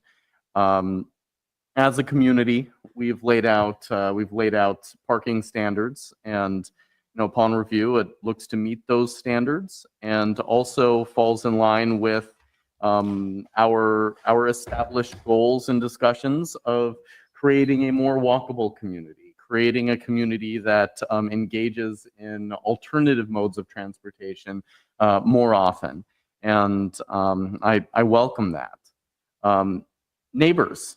I love hearing that that the Lucases are supportive of the concept in total, the concept of the food cart pods, and working on creating a compatible use there to the north. I love hearing that. I recognize that there are concerns about parking, and I recognize that there's a little bit of a history there. With some parking issues. I see some evidence of really proactive steps from a neighborly direction, and I hope that those continue, and that we're able to foster a strong business community along that stretch. You know, one thing that this council has discussed many times in the past is how to improve the face of our community. One of those faces of our community being that 99 Pacific Avenue corridor. And, my hope is that development continues, and that this is one step in that direction. And I thank everyone for their thought and work here tonight. All right. Any other comments? Seeing none, I will ask Phyllis, I believe we have to take a roll call on this.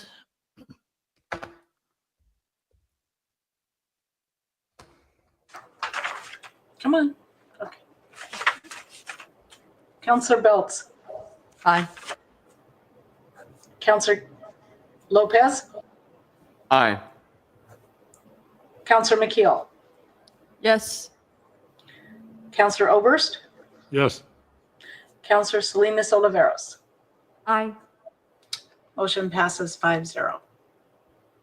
All right, we affirm the Planning Commission's decision, and the confirmation will be sent in writing via a notice of decision by our Planning Commission to affected by our Community Development Department to affected parties. So, thank you very much, everybody, and thank you all for attending and giving us a chance to really talk that through. So.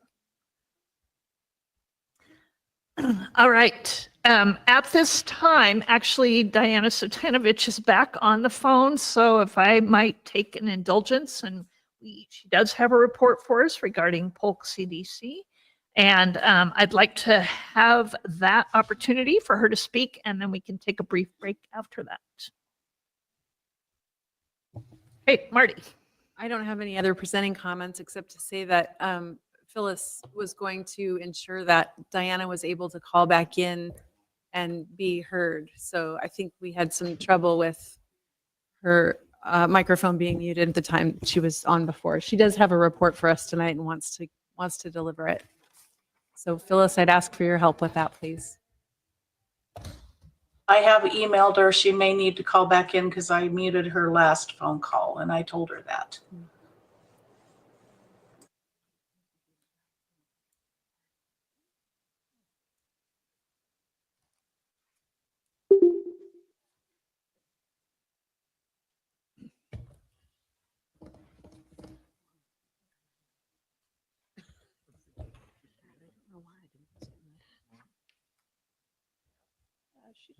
This is one of those things. Well, yeah. It's not her money. It's not her thing.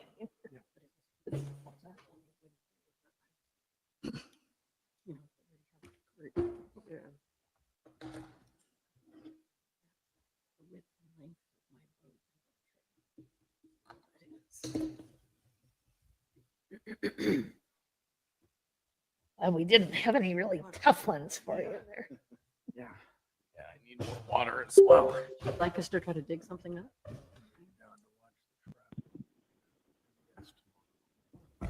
Hello? Ah, hello. Hey. Hey. She's here. Okay, I just can't tell you how much I appreciate listening to your council meeting, and I just want to say with all sincerity how much respect I have for you, your due diligence and your commitment to the quality of life in Monmouth. So having said that, I will get on with it. But this is the third time I've called. I've listened to every minute of your council meeting and learned a great deal. And so I will try to be succinct in my report, but I'm very glad to have the opportunity to do so. So thank you. My name is Diana Satanovich. I'm the program developer for Polk CDC, and I do not live in Polk County. So what I wanted to say was, can you hear me? Please say you can hear me. Yes. Yes, we can hear you. Okay. So the report is such. So as you may know, in 2006, we formed this PR Polk Regional Collaborative with 5 jurisdictions and the nonprofit Polk CDC because the state would no longer accept applications for rehab grants unless you did so. So since then, we've had 11 successful grant awards. And with regard to Monmouth, in this most recent grant award, 13 homes have received grants for housing rehabilitation. 6 were in Dallas, 2 were in Monmouth, 4 were in Independence, and 1 was in Renewal. And so, as you also know, when we get a grant, the funds are available to the entire service area of the Polk Regional Collaborative. So just to show how that works, in the last grant, which was with Dallas, 5 of the homes were in Dallas, 2 in Falls City, and 5 were in Monmouth, and 2 in Independence. So sometimes it may look as though your own community is not getting as much, but other times that will show up in a different lead applicant's award. So in that regard, the average grant to these homeowners was about $20,000. The maximum award is $25,000. If you cannot go over $25,000, or it leads to additional federal requirements, which we just cost more money to administer. So some perspective to the situation, right now we have a wait list of 31 homeowners who are pre-screened and eligible for these funds. And of these, 6 of the homes are in Monmouth. 18 of the homes have heads of household who are 60 or over. And 18 of the homes were built before 1978, with half of those being built before 1930.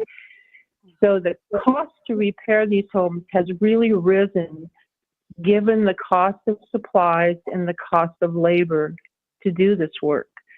And so with $25,000 as the maximum award, we often see people getting an award very near to that.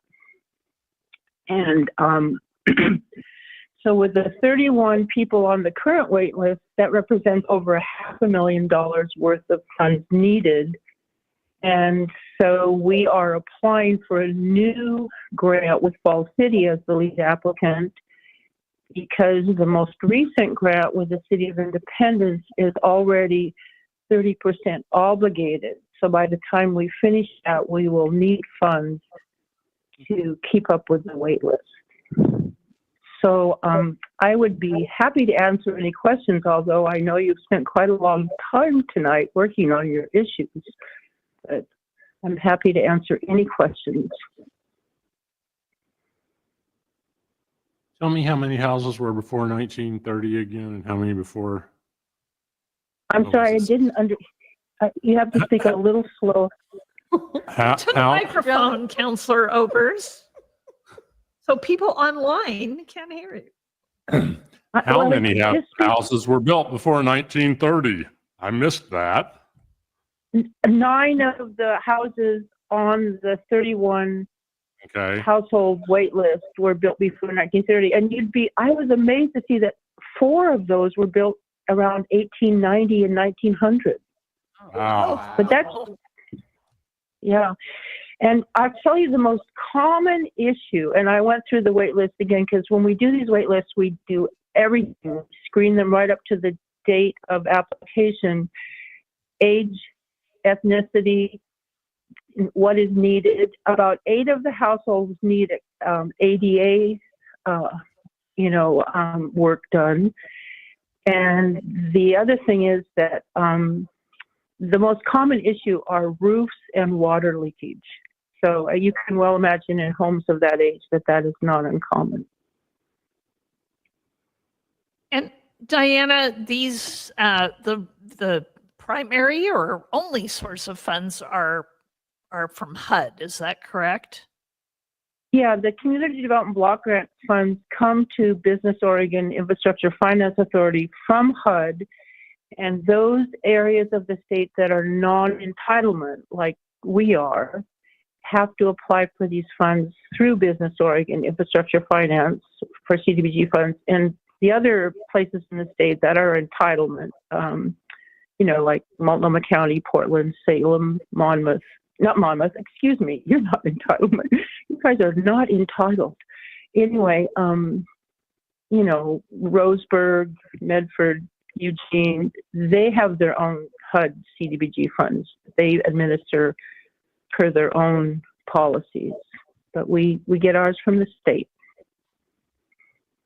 Are there other sources for funds? Are there other grants you could apply for to supplement that to be able to serve more residents? That is a really good question.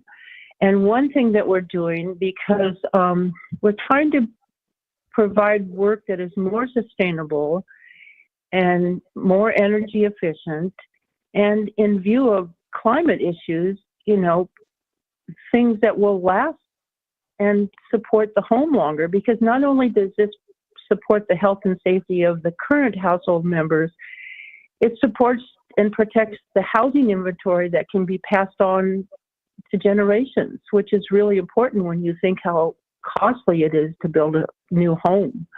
So we want to do work that lasts. And so there are a couple issues. We are looking for ways to apply for money that will provide more energy efficient solutions to these home repair programs. And one of the things that's happening is that Representative Salinas is wanting to visit us. And so we're going to ask that she help us access congressional direct funding related to climate and sustainability for those specific kinds of things.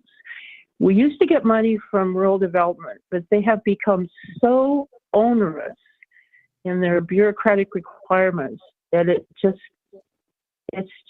just really hard to deal with. But we've not given up. We think that when we meet with Representative Salinas, that we can approach rural development, USDA rural development, to get additional funds, because it may well be that the funds for these more sustainable solutions could come from them, which I believe is where that money is seated right now.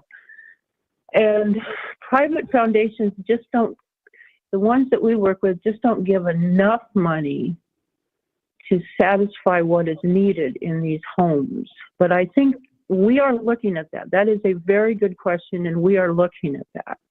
Yeah. And we've tried to move this very quickly. So like for instance, this grant with Monmouth doesn't technically close with Business Oregon until next April, but we want to keep moving and keep addressing these homeowner needs. So. Great, thank you. Yes, I was just thinking about that. I attended a meeting with Congresswoman Andrea Salinas and the Undersecretary for Rural Development from the USDA that the Congresswoman held earlier this year. And so I know that is a big topic and need that others are discussing. I'm really glad she's going to come to Polk County and get our perspective and understanding about how to strip away that bureaucracy to do exactly what you're saying, which is preserve our current housing stock, as Councillor Carey said, and to build generational wealth by making sure that those homes are able to continue to be passed down. So, thank you. I'm so grateful you said that, because that's exactly what I think. Generational wealth. A home is such a cornerstone of generational wealth that this is more far-reaching than just preserving the health and safety of the individual homeowner. This goes beyond that. And so when Congressman Salinas comes, I'd actually like to bring some people together. And so if you all are interested, I think it would be good if we could meet with her as a community group. We would be glad to send representatives for that. So yes, keep us in mind. Councillor Oberst. Absolutely. I remember hearing from a historic preservation person a long time ago, the greenest building that you can build is the one you don't. And Is the one you own? The one you don't build, because you didn't have to, because you preserved the old building instead. And so preserving these older houses, and I'm amazed that we have houses from before 1900 that, you know, are in this program. It's great. Keep up the good work. Any other questions or comments for Diana? Councillor Carey. Yes, Diana, thank you. The audio wasn't great at the beginning. You said that you have awarded 11 grants. Is that correct? 13. No, I said for this particular Monmouth grant, we have awarded 13 homeowners. So 13 homes have received funds to be rehabilitated. And in times past, we were able to do more, like 17 or 18, but costs have been such that it's just costing more. And we want to do a completed job as we can with each of these homes, because like we've all been discussing, sustainability is a huge issue for housing inventory and generational wealth, et cetera. So 13, and then last grant with Dallas, which just preceded this award with Monmouth, we had 14 homes. And so it's become such that that's a fairly typical number of homes we're able to accomplish with the award we get. So I think the question of getting additional funds is really important, yes. And we have 31 currently on the waiting list across Polk County, is that correct? That is correct. And we have an open grant. As we close the Monmouth grant, we have a new open grant with Independence, and we've already obligated about 30% of that award. So by the time we get to say 80, 90% obligation of those funds, we hope to get the new Fall City grant award, so we can just keep working away at that wait list without interruption. Once you're on the list, you stay. Once you're on the list, stay on the list. Yeah.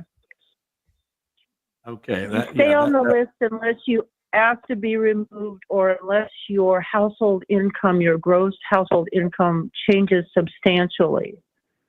You know, and we check in with homeowners on a regular basis to see where they are. And if we don't hear from them, you know, we don't send people out, but we do send postcards and things to make sure that we are in touch with them.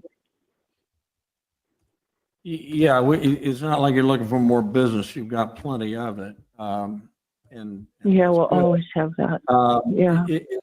Is there a difficulty with melding? You mentioned private foundations sometimes can provide assistance. Is there a difficulty melding the HUD money, federal money, and then private money?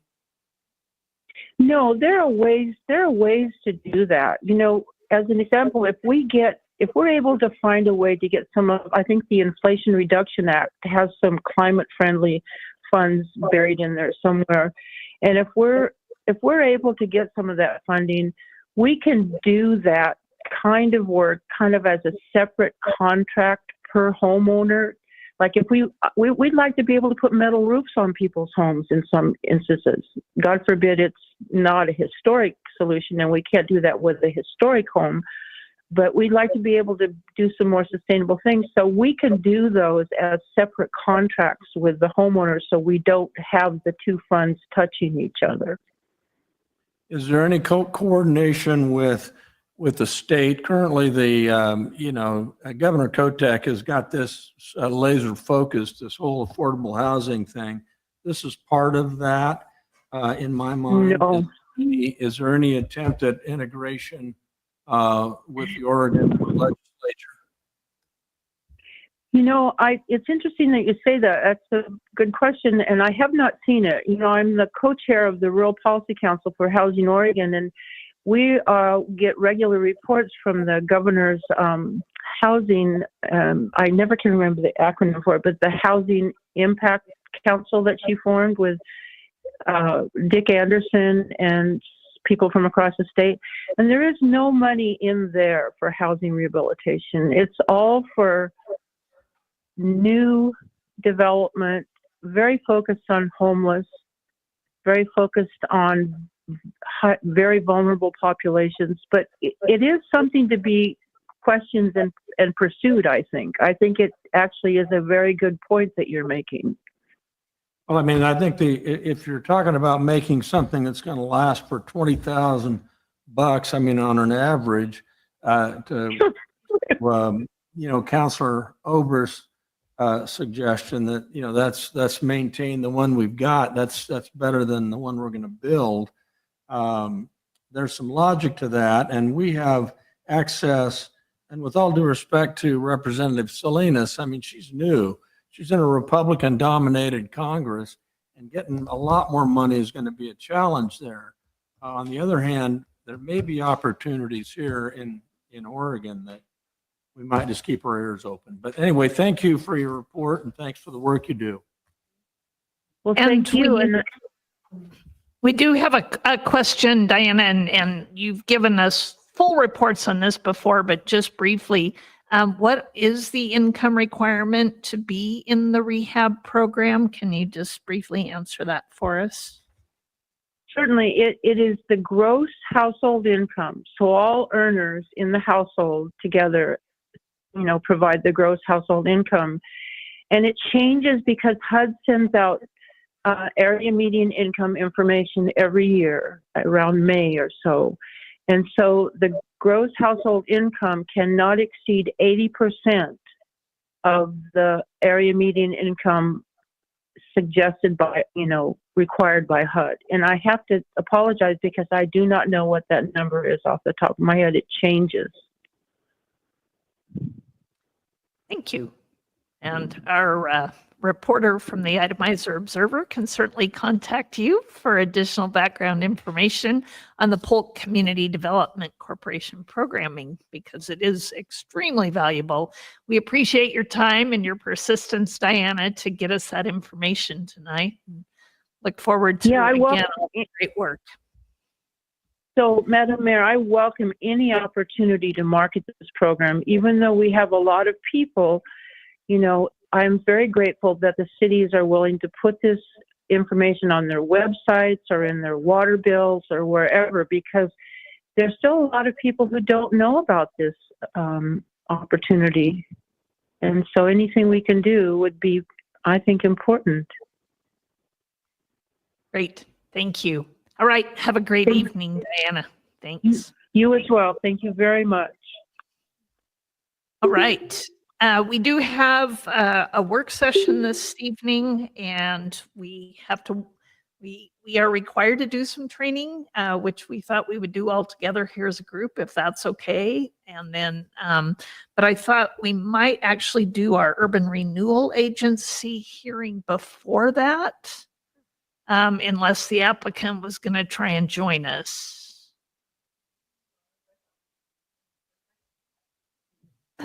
Well, yeah, we're going to take about, I'm going to do a little break right now. So if we want to take about 10 minutes, if you want to see if they are available to come early, we could do them first to allow y'all to go. So it's 8:30, we'll reconvene at 8:40.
We're getting the new father report. Yes. Well, we're going to have to put that on hold. All right. I would like to return from our brief break and actually ask the indulgence of the group to switch from our council meeting and temporarily suspend that and convene as the Urban Renewal Agency. We have an applicant for a facade grant with us this evening, and we'd like to move to that unless I hear any objections. I would like to go ahead and pause the meeting of the Monmouth City Council, and at this point, call to order the Tuesday, September 5th meeting of the Monmouth Urban Renewal Agency, and ask Phyllis Bowman for a roll call, please. Ms. Belts, Here.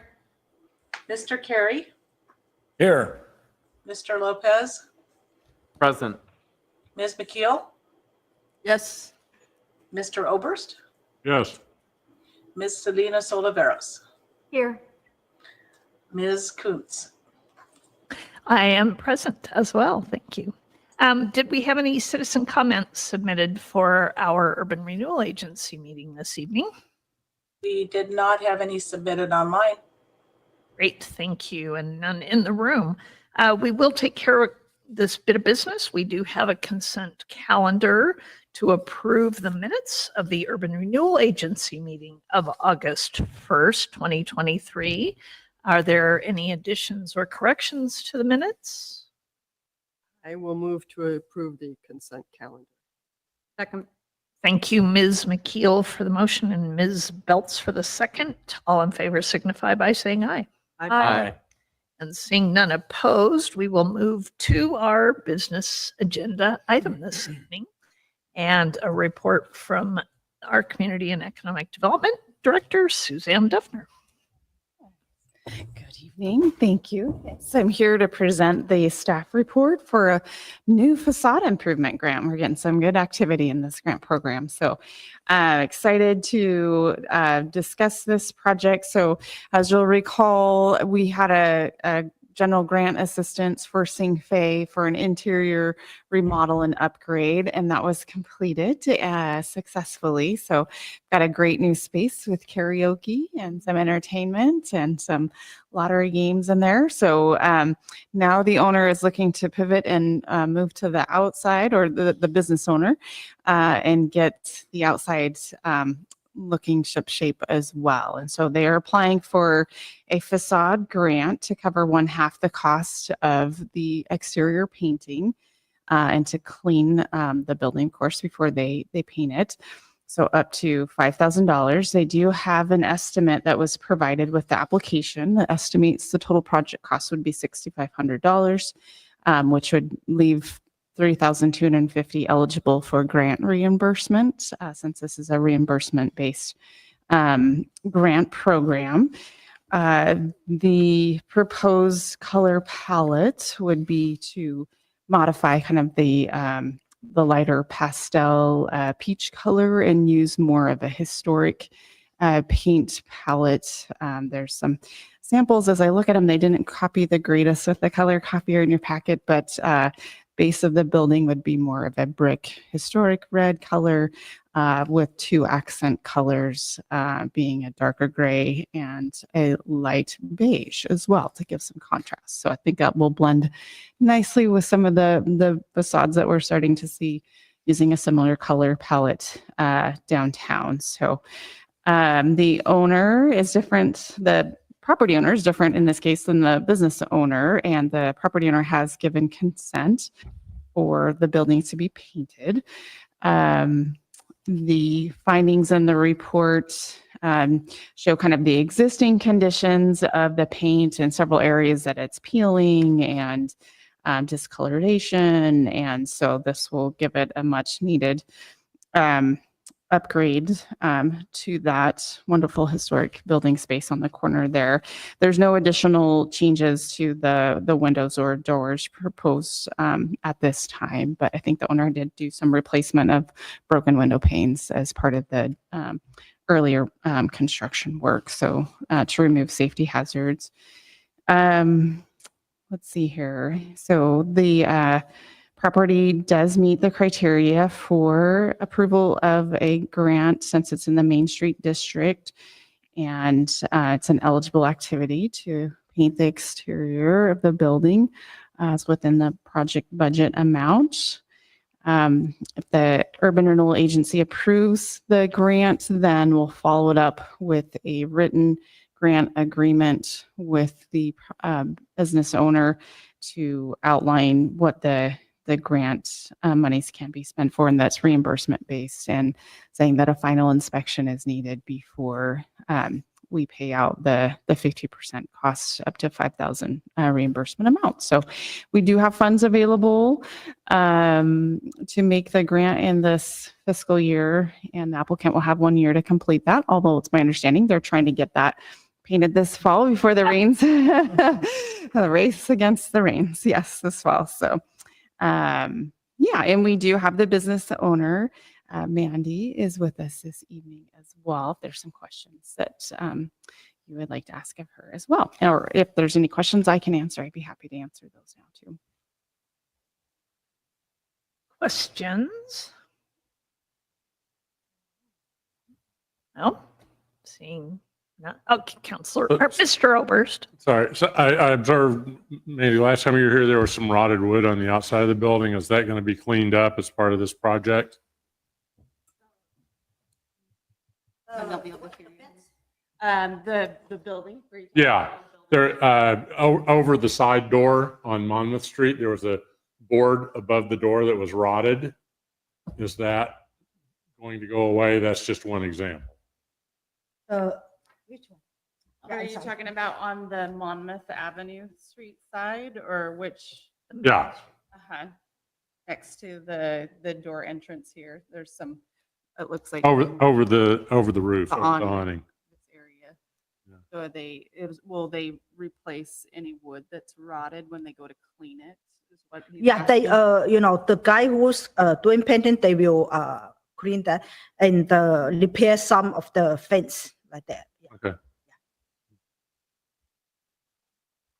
I just, last time it was just painted over, and I just hope it gets repaired this time instead of just being painted. Last time, yeah, that's 16 years ago. So, yeah, yeah. Dry rot, if there's any rotten wood. Yeah.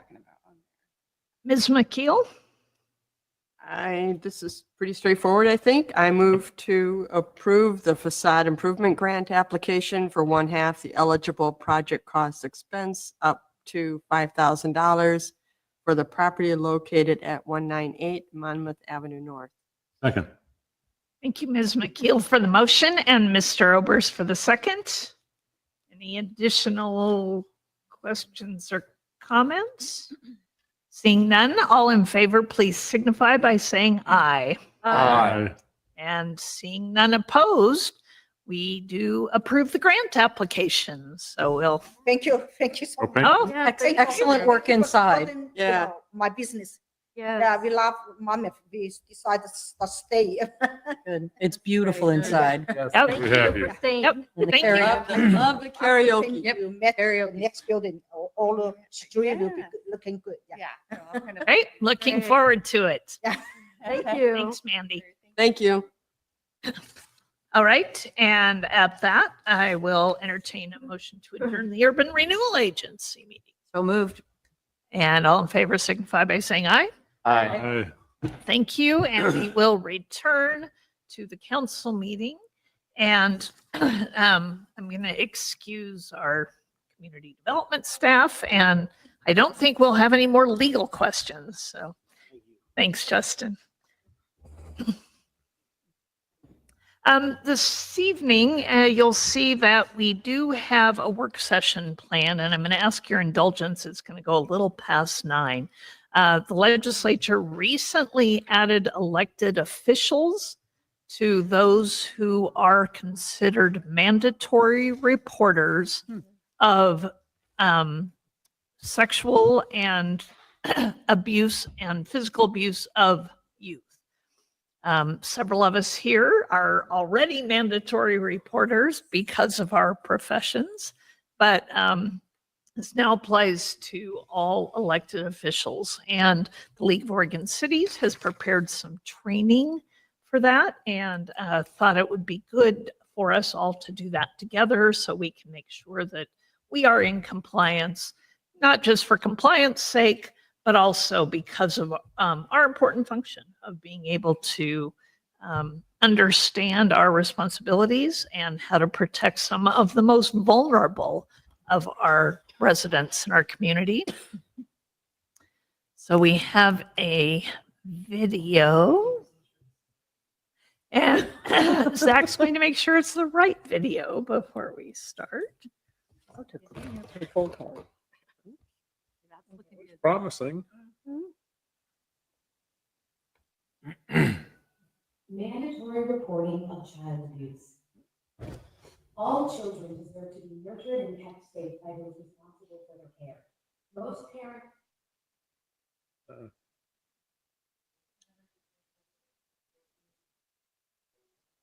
It doesn't matter.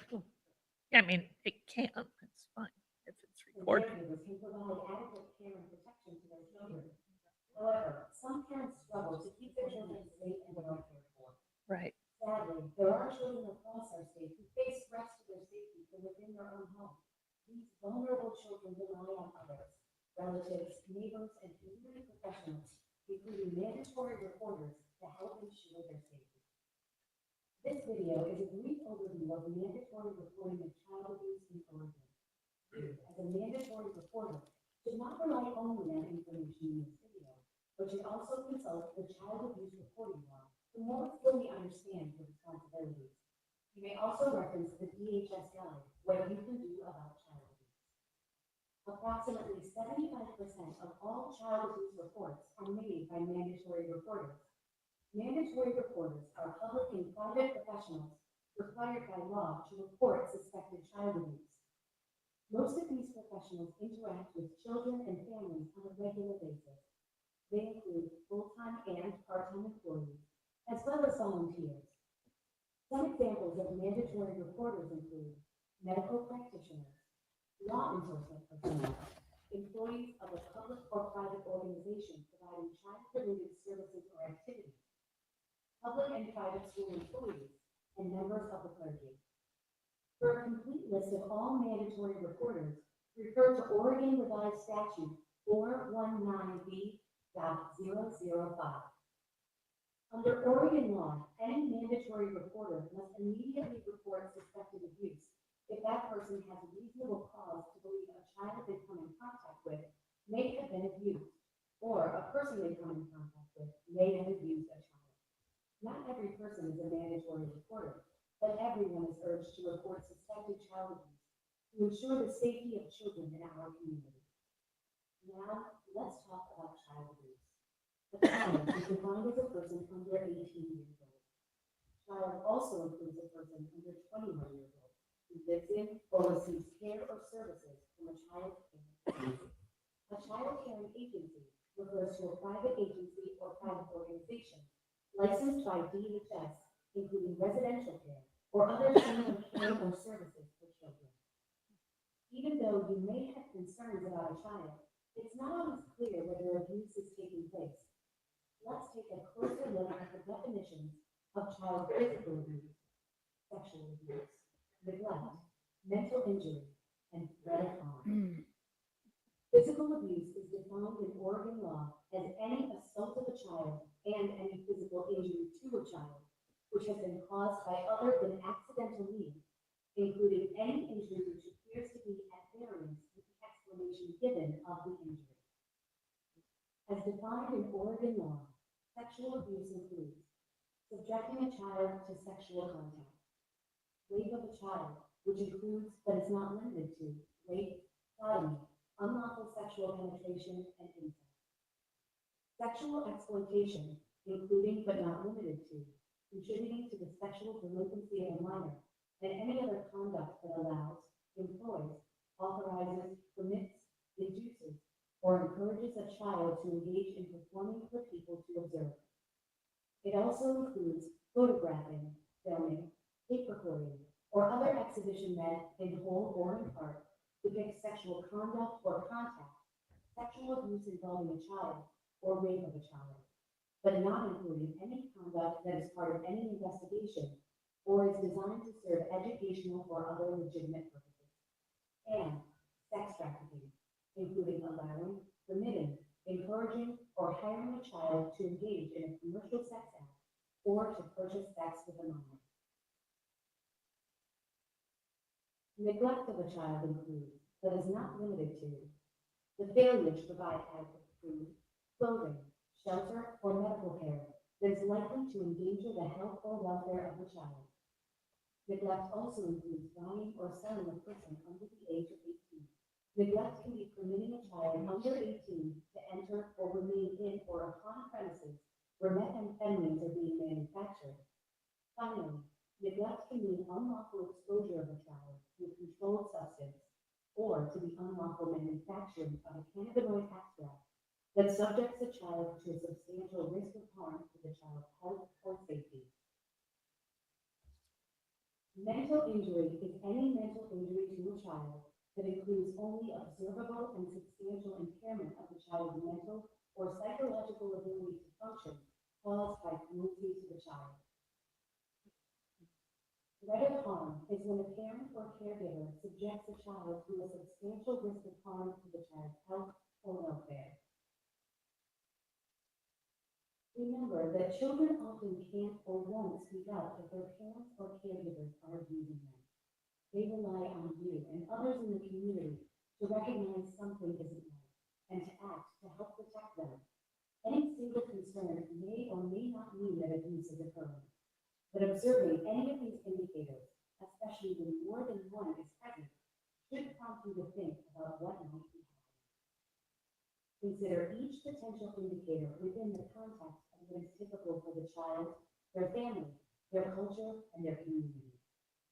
You do not have to be certain about abuse to make a report.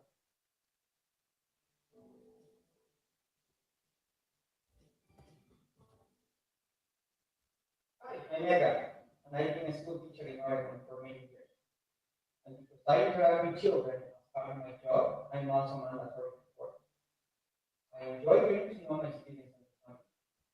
Helping a child to learn and grow is one of the best parts of my job. So when I have a concern about how a child is doing, or I'm worried about what might be happening at home, I take that concern very seriously.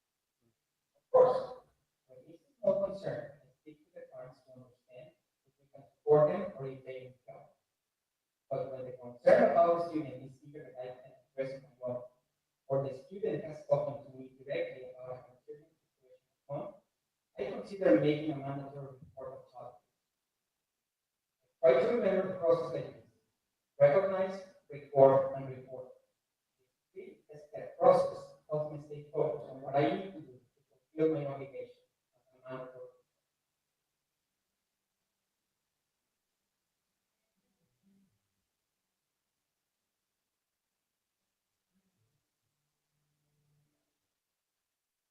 Let's talk about the first part of the process, recognize. Recognize is knowing the signs that abuse may have occurred or may be occurring.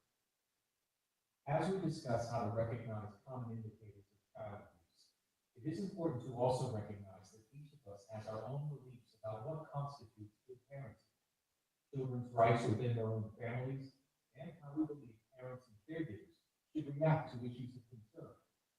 These beliefs come from our cultural and community norms, our own family experiences, and other life experiences. Of course, there are many ways to raise a child, and approaches to parenting vary widely throughout different communities. When we have a concern about a child from a different culture or who belongs to a community that we don't understand well, we should consider whether the concern relates to parenting practices and personal beliefs that may be different from our own, but are not necessarily abuse.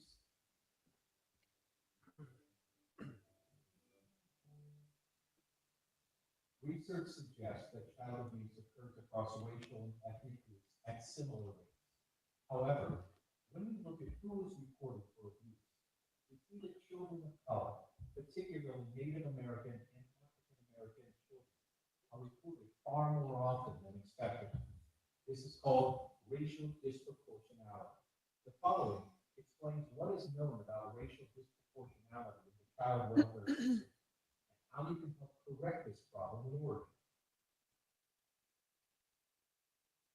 In child welfare, the word disproportionality means that certain groups of people are either underrepresented or overrepresented in our system when compared to their peer group in the general population. In Oregon and across the nation, children of color are overrepresented in the child welfare system at alarming rates. African American children are almost twice as likely to be the subjects of abuse allegations than are white children. In addition, once a call comes in about an African American child, it is more likely to be substantiated, and that child is more likely to be removed from home and stay away from home longer than a white child. There are almost 3 times more abuse allegations of Native American children than of white children, and Native American children are less likely to achieve permanency. As a professional interacting with children on a regular basis, it is critical you understand personal bias and how it may affect you as a mandatory reporter. Ask yourself, have I always called to report my concerns of abuse when I believe that a child was in danger? It is vital that you do not hesitate to call if you truly believe that any child is in harm's way due to abuse. We all harbor personal biases, whether we like to admit it or not. We all grew up being bombarded by images and messages driven by racism, prejudice, or racial privilege that we may not even be aware of. As we now talk about warning signs of abuse, consider your personal beliefs and biases and how they may affect what you see or hear. What are the warning signs? We group them into 3 categories. Physical signs present on the child, behavioral signs or statements made by the child, or behavioral signs or statements made by the parent or caregiver. Physical signs present on the child may include injuries on parts of the body that are not typical. Kids bruise their chins, bang their knees, and scrape their elbows. These are expected for active children. However, injuries to their back, neck, buttocks, or genitals are more likely to be associated with abuse. Injuries for which the child has no explanation or a reason that isn't logical. Medical, dental, vision, or mental health needs that appear to go unaddressed. Poor height or weight growth when there is no identified medical cause. Or a child who has a sexually transmitted infection. Behavioral signs or statements made by the child may include regularly runs away from home, the appearance of extreme fatigue on a regular basis, a pattern of stealing food or complaining of hunger, a child who cries, howls, or otherwise indicates that they do not feel safe in the presence of a parent or caregiver, losing skills already developed, including incontinence when potty training has been well established, suicide, or displaying behaviors that self-injure, statements about being unsupervised before they can safely care for themselves, statements they fear their parent or caregiver or don't want to go home, asking others to supply necessities, or direct statements about experiencing abuse.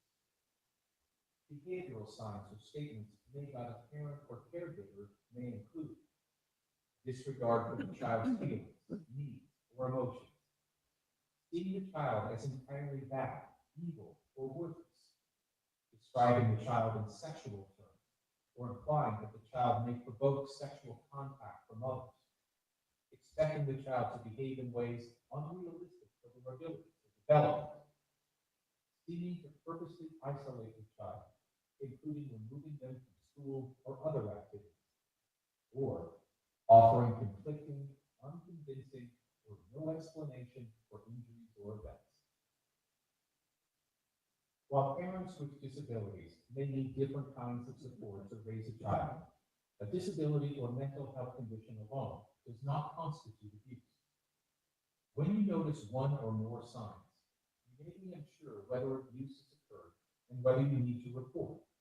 But you should think critically about what else you know and what you've observed from that child and family. Never second guess yourself if you believe a child has been abused.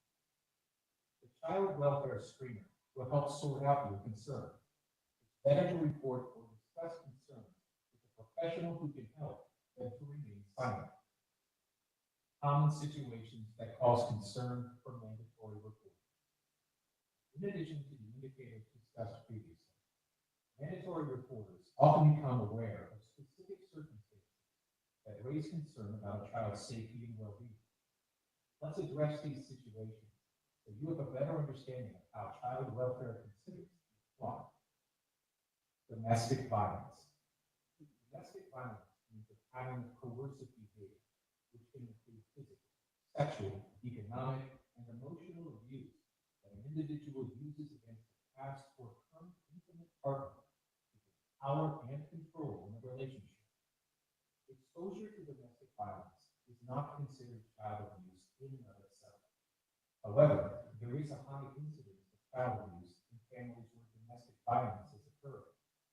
When a child has experienced an injury, expresses concern for their safety related to domestic violence, or when you believe the child will be harmed related to domestic violence, report it. Physical discipline. Physical discipline that is reasonable and appropriate to the child's age, size, and development is not considered physical abuse. Physical discipline is not permitted in public schools, licensed child care, or state licensed or certified care, such as foster homes, group homes, or child care agencies. Unsupervised children. Oregon laws do not designate the age when a child can be left unsupervised. However, a child under the age of 10 cannot be left unattended for such a period of time that may likely endanger their health or welfare. Age is not necessarily a good indicator of the child's ability to keep themselves safe without supervision. A child's maturity level, ability to meet their own needs and act appropriately in an emergency, along with the physical safety of the home environment, are all factors when considering whether a child may be experiencing neglect by being left home alone. Failure to obtain medical care. A parent or caregiver failing to obtain care for an obvious or identified medical, developmental, dental, vision, or mental health need may constitute child neglect. Generally, the failure is likely to result in a significant health issue for the child. For example, a caregiver who does not provide ongoing treatment for a child with asthma or diabetes risks a significant consequence for the child, up to and including death, if the condition isn't regularly monitored and care delivered. On the other hand, a caregiver who delays a doctor's visit for weeks for an ongoing cough and runny nose, even when others note concerns, may not be making the best choice, but wouldn't be considered neglectful under the law because the outcome isn't likely to be serious. Substance use during pregnancy. Concerns about newborns who show symptoms of exposure to substances or have been known to be exposed before birth should be reported to child welfare. Federal law requires that state child welfare agencies have procedures to assess whether these children affected by substances are safe and well cared for if discharged into the care of their parents. Oregon cannot assign reports of child abuse concerning expectant mothers with no children in the home. However, it is best to document concerns about parental behavior, conditions, or circumstances that may endanger a newborn child prior to birth. This information would be considered if child welfare receives a future report once the child is born. This section describes key indicators that child abuse may be occurring, common situations that are often concerns for mandatory reporters, and the importance of considering the impact of personal views and biases on reporting. Next, we will review the types of information you will want to have on hand when making a report. When contacting the Oregon Child Abuse Hotline to make a report of abuse, keep a record of the date and time you called and the name of the person to whom you spoke. When making a report, it is helpful to have as much information as possible about the child, the family, and the situation. Provide information about the extent of the abuse and the circumstances surrounding the abuse. It's helpful to include any history of previous episodes of abuse you suspected or are aware of. If known, provide the child's, parents, and caregivers' full legal names, dates of birth or approximate ages, current locations, and contact information. You should also provide names and contact information for non-custodial parents, siblings, and other children and or adults living in the home. Additional useful information, if you have it, may include name of school or daycare, the family's preferred language, and whether an interpreter is needed. Any concerns regarding the safety of a worker assigned to assess the child's situation, general functioning of the child, including medical diagnosis, disabilities, or unique care needs, observations or statements made to you or others about the child's functioning, information that leads you to suspect domestic violence, observations or concerns about substance use, indications of mental health impairment in the parent, or anything that seems to affect the parent's ability to adequately and safely respond to the child's needs. If other concerns have ever been discussed with the family, whether by you or someone else, report the reaction and what steps were taken to address the situation with the family. It is also important to report about what is going well in the family, information about strengths, successes, and areas of no concern can help paint the whole picture. This includes information about the family support system, such as the presence of extended family, involvement in the community or religious groups, cultural supports, or other resources. Again, this is helpful information if you have it, but you are required to report concerns even when you do not have all the requested information. Finally, federal law and Oregon law require child welfare to identify any Native American and or Alaska Native ancestry related to the child and their biological parents. It is critical to know whether the child or parents are Native American and which tribes they may be affiliated with. The law states that federally recognized tribes have a right to intervene in cases involving members or possible members of their tribe. Oregon state law affirms our commitment to work with tribes to ensure the safety and well-being of their children and families. Child welfare works closely with tribes to make sure this occurs. This section describes the type of information you should be prepared to share, if known, when you make a report.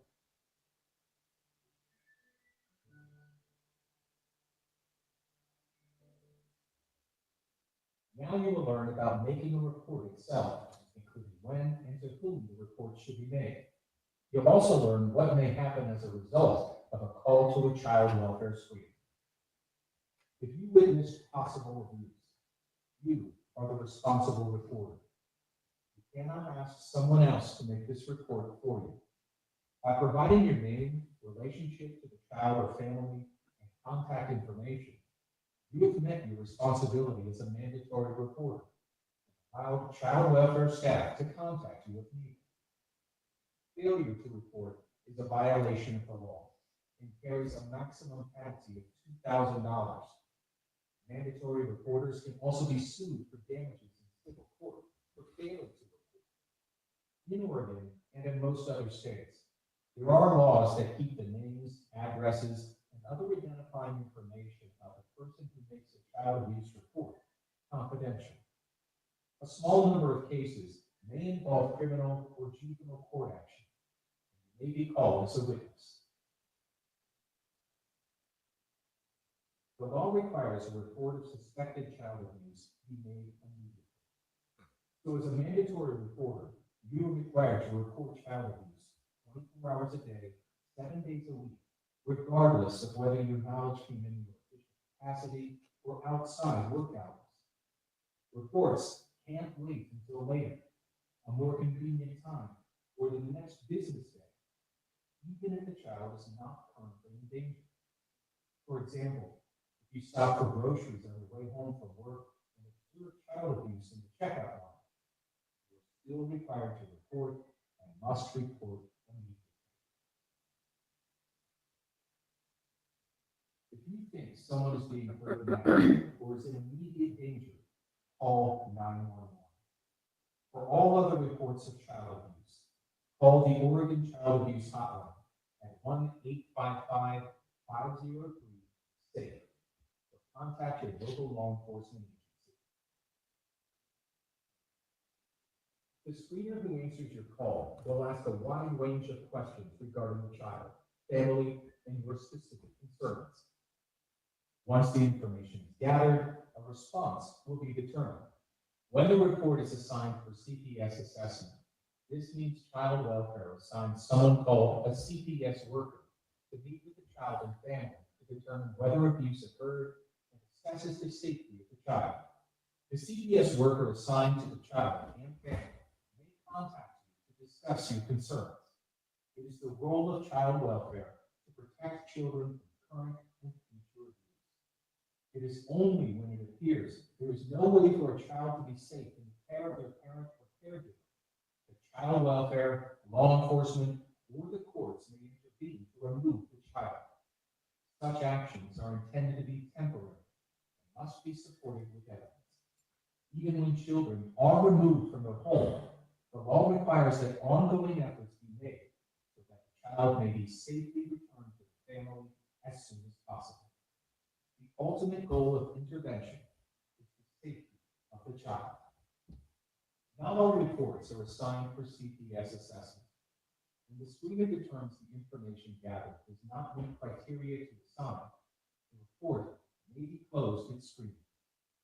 When the report is closed at screening, the information is still recorded. If another report is made about any child or adult in the family in the future, the previously reported information can be reviewed.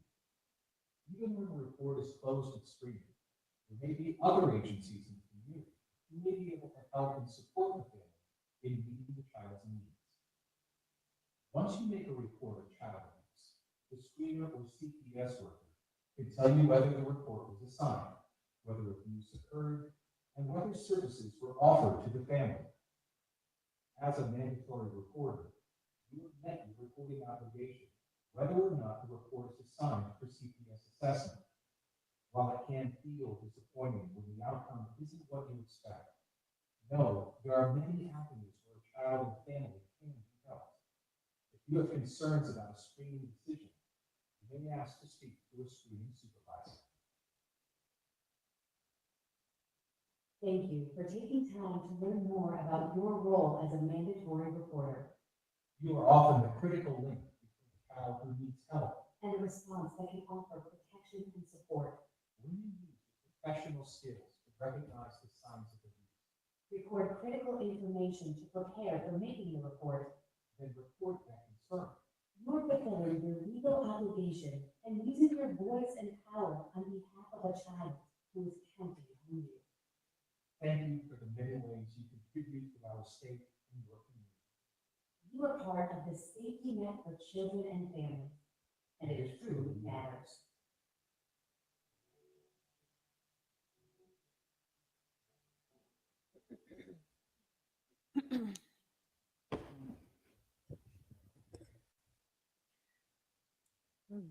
Right.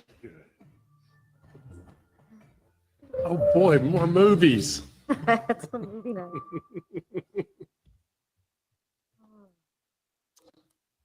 Thank you all for that, Yes. for being prepared. At this point then, we do have our standing reports and hopefully we can get through those briefly. I'm really not I don't have much for the mayor's report. I know some of you have already indicated that you'll be joining us this Friday, September 8th, at the SEDCOR annual event at the Salem Convention Center. And our understanding is that it's going to be a pretty exciting day that I think the words I heard were Polk County is well represented. So hopefully you can all attend that and support local businesses and organizations in our area. So at that, we'll move on to reports of council representatives of boards and commissions. Councilor Salinas Oliveros. Yes, thank you, Madam Mayor. I was not able to go to the Arts and Culture Commission meeting in August, but there's some exciting things coming up. And Phyllis sent a save the date, November 7th from 12 to 1 at the Monmouth Public Library. Randy Cohen is the Vice President of Research Americans for the Arts, and he will be the guest speaker. This is, I believe, the first time that he is coming to Monmouth, and he does not go to every city. He chose to come here as one of his stops in Oregon. So that's very exciting, and it just is related to the economic prosperity survey that was conducted. So please put that on your calendar, November 7th, 12 to 1, Monmouth Public Library. There will also be an artist talk in October at the library, and I can't find the date. It's in our minutes. I think it's October. It might have been like October 7th. I bet Phyllis has it. I'm sure Phyllis has it. That's coming up as well for an artist talk, and this is a collaboration with the library and the Arts and Culture Commission. So that's exciting. And then lastly, Hispanic Latino Heritage Month is coming up September 15th through October 15th. And there's many activities happening. I know that the Senior and Community Center is going to be offering some different opportunities. They're also working on Dia de los Muertos. And the library will also have some programming as well. There's going to be the artwork from the elementary schools that will be going up in Monmouth and Independence businesses, street pole banners, and thank you to Western Oregon for sharing those with Hispanic Heritage Month. And then there's also Community Voices banners that our own Roxanne Belts designed that will be in Monmouth City Park. And actually the Senior Center has requested to have them like in a poster size, because they would like to also have them here in the center for their patrons. So a lot happening and coming up, and that's all that I have. Thank you. Other boards or commissions? Yes. I have two non-reports. The first is the tree board has been on hiatus and will remain so until October, as we are allowing our new electric superintendent to actually stop drinking from a fire hose before he takes up the new duty of tree board. And yesterday would have been traffic safety, but as it was a national holiday, it was decided we should move the traffic safety meeting. So Okay, we'll have that coming up. good deal. Yes, Councilor Lopez. Thank you, Madam Mayor. Excuse me. The Parks Board and Parks and Rec Board met on August 22nd and conducted their tour of large parks. Unfortunately, I was not available to join that meeting, so I do understand that they identified a number of areas of opportunity for improvements, small improvements for some of our large parks. As you'll all recall, alternating years, they will tour large parks or small parks. And this is in an effort to understand more about how the parks are utilized and also look for those little improvements under, scrutinizing eyes. So more to follow with that. But I'm happy to say that that tour did occur. Well, that concludes my report. Councilor Belt. Well, as I said, Barbara Cronin did do the Senior Center report, which is everything I had written down to say. But I did attend the executive committee session, the executive committee meeting today for the COG where we discussed the board meeting, which will happen in a couple weeks, but we met out at the Grand Ronde. It is the Cultural Center, which is a amazing museum. And if you have never been out there, please go out there. And the most interesting part was she said, the woman that gave us our tour, her name is Crystal Starr, and she said, I can't tell you any folklore stories because we only tell folklore stories in the winter. And she said, I told a story in too much detail several weeks ago and I got stung by a bee because of it. So it was just fascinating. So if you're going to go out there, go in the winter so you can get all the stories. But it was fascinating and I'm going back in the winter. Oh. Yes. Planning Commission meets tomorrow, tomorrow evening, and they're going to be considering a design review for some development down in the Rosemead Industrial Park, down across the street from Current Power and Light. Fairly substantial plan down there, multi-building, multi-tenant, sort of a thing, could range from warehouse to actually light industrial sorts of things. So that will be going forward. I'm not going to be there because it's one of those, should have done it before, one of those type 3 decisions that should it be appealed, whatever they do, it would come to us. So we'll rely on Suzanne's report from that, on that meeting. And you never know what's going to be appealed. So anyway, exciting, nice development down there, and hopefully there'll be some tenants soon. Yes. All right. Seeing no other reports of boards and commissions, I'll turn to Marty Wine. Thank you, Council. I'll just note a couple of things that I included in Friday notes that you may have read, but if not, that'll just be good news for now. We have a promotion in the police department that took place, and we're happy to welcome Sergeant Braden Smith he's promoted just last week. I had the pleasure of being invited by the police department to be part of that interview process, as were several other of our law enforcement agencies here in Polk County. So we're excited to welcome Sergeant Smith into his new role. In your Friday notes, we also included a report. Some of you recently I've talked with about code issues, or they've been mentioned at recent council meetings. And Chief and I thought that it would be a good idea to provide the council with some workload information about what our community service officer, Freddie Moran, has been doing and sort of like where he's been going. So we're going to, I mean, we wanted to give you just sort of a sense of how much he's doing and when he makes contact and so on. But we would welcome questions if we gave you an example of a report of everything that he's doing, and it's considerable. So I'd welcome questions if when you get those reports, you have curiosities and questions. Let's see. We are excited next week. We have the Governor's Regional Solutions team has a new representative for the Mid-Willamette Valley, a new team member. Her name is Beth Wojtowski. She's the former mayor of Dayton. But one of the reasons that we like the Regional Solutions team so much and like working with them is that when we run into snags or communication or applications or regulations with state agencies or need to help deconflict, trouble we get into, usually the Regional Solutions team is the person that we go to help. So we're going to be touring with Beth here in Monmouth and letting her know about projects we have on the horizon, places where we intersect with state agencies. So we're glad to be, we're going to give her a tour and talk about major projects. And so we're glad to be building that relationship with Beth coming up next week. Want to take the trolley?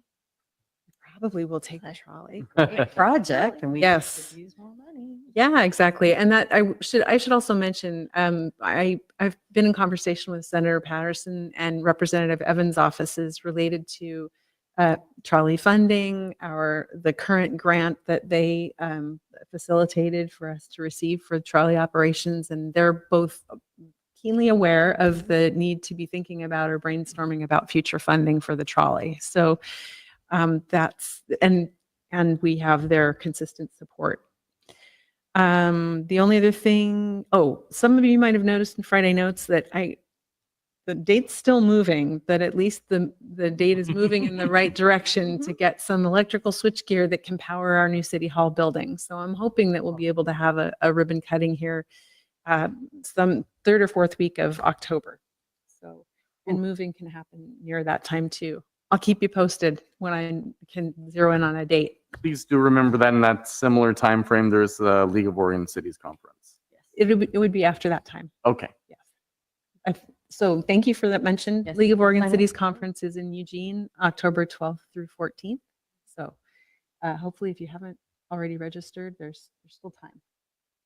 That's all I've got for tonight, unless you have questions for me. Thank you. And then any council comments or announcements? Oh, new student orientation September. coming up. Right. from the 20th. I forgot. Welcome to Monmouth Independence. celebration. Yeah. Yep. We'll talk about that it's after our next council. Go ahead. I discovered this and it was in one of the things that we had, but we haven't really talked about it, and we ought to be appreciative of the fact that Eric Olson is a member of the Governor's Housing Production Advisory Council.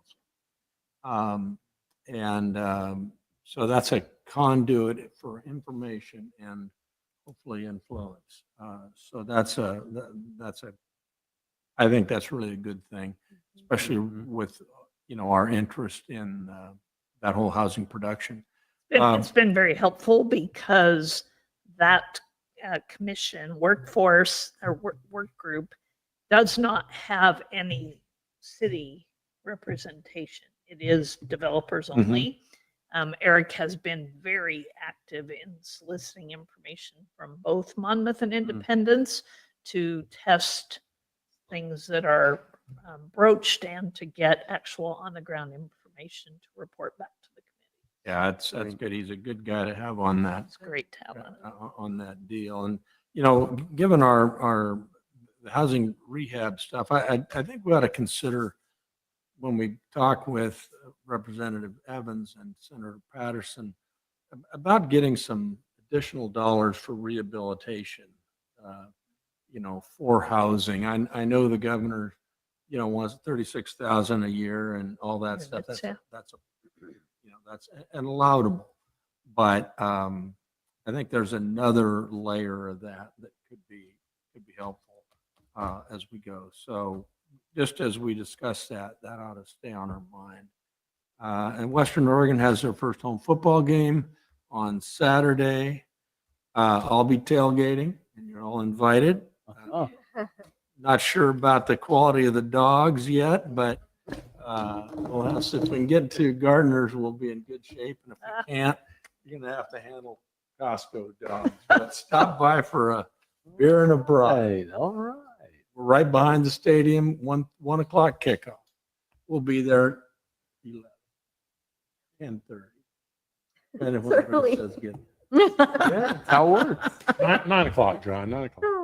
Huh? 9 a.m. Well, that's too early. I think the lot does open, but that day drinking will get you. Yeah, I was gonna You say, gotta be unless you're careful bringing about Spanish that. coffee at 9 o'clock.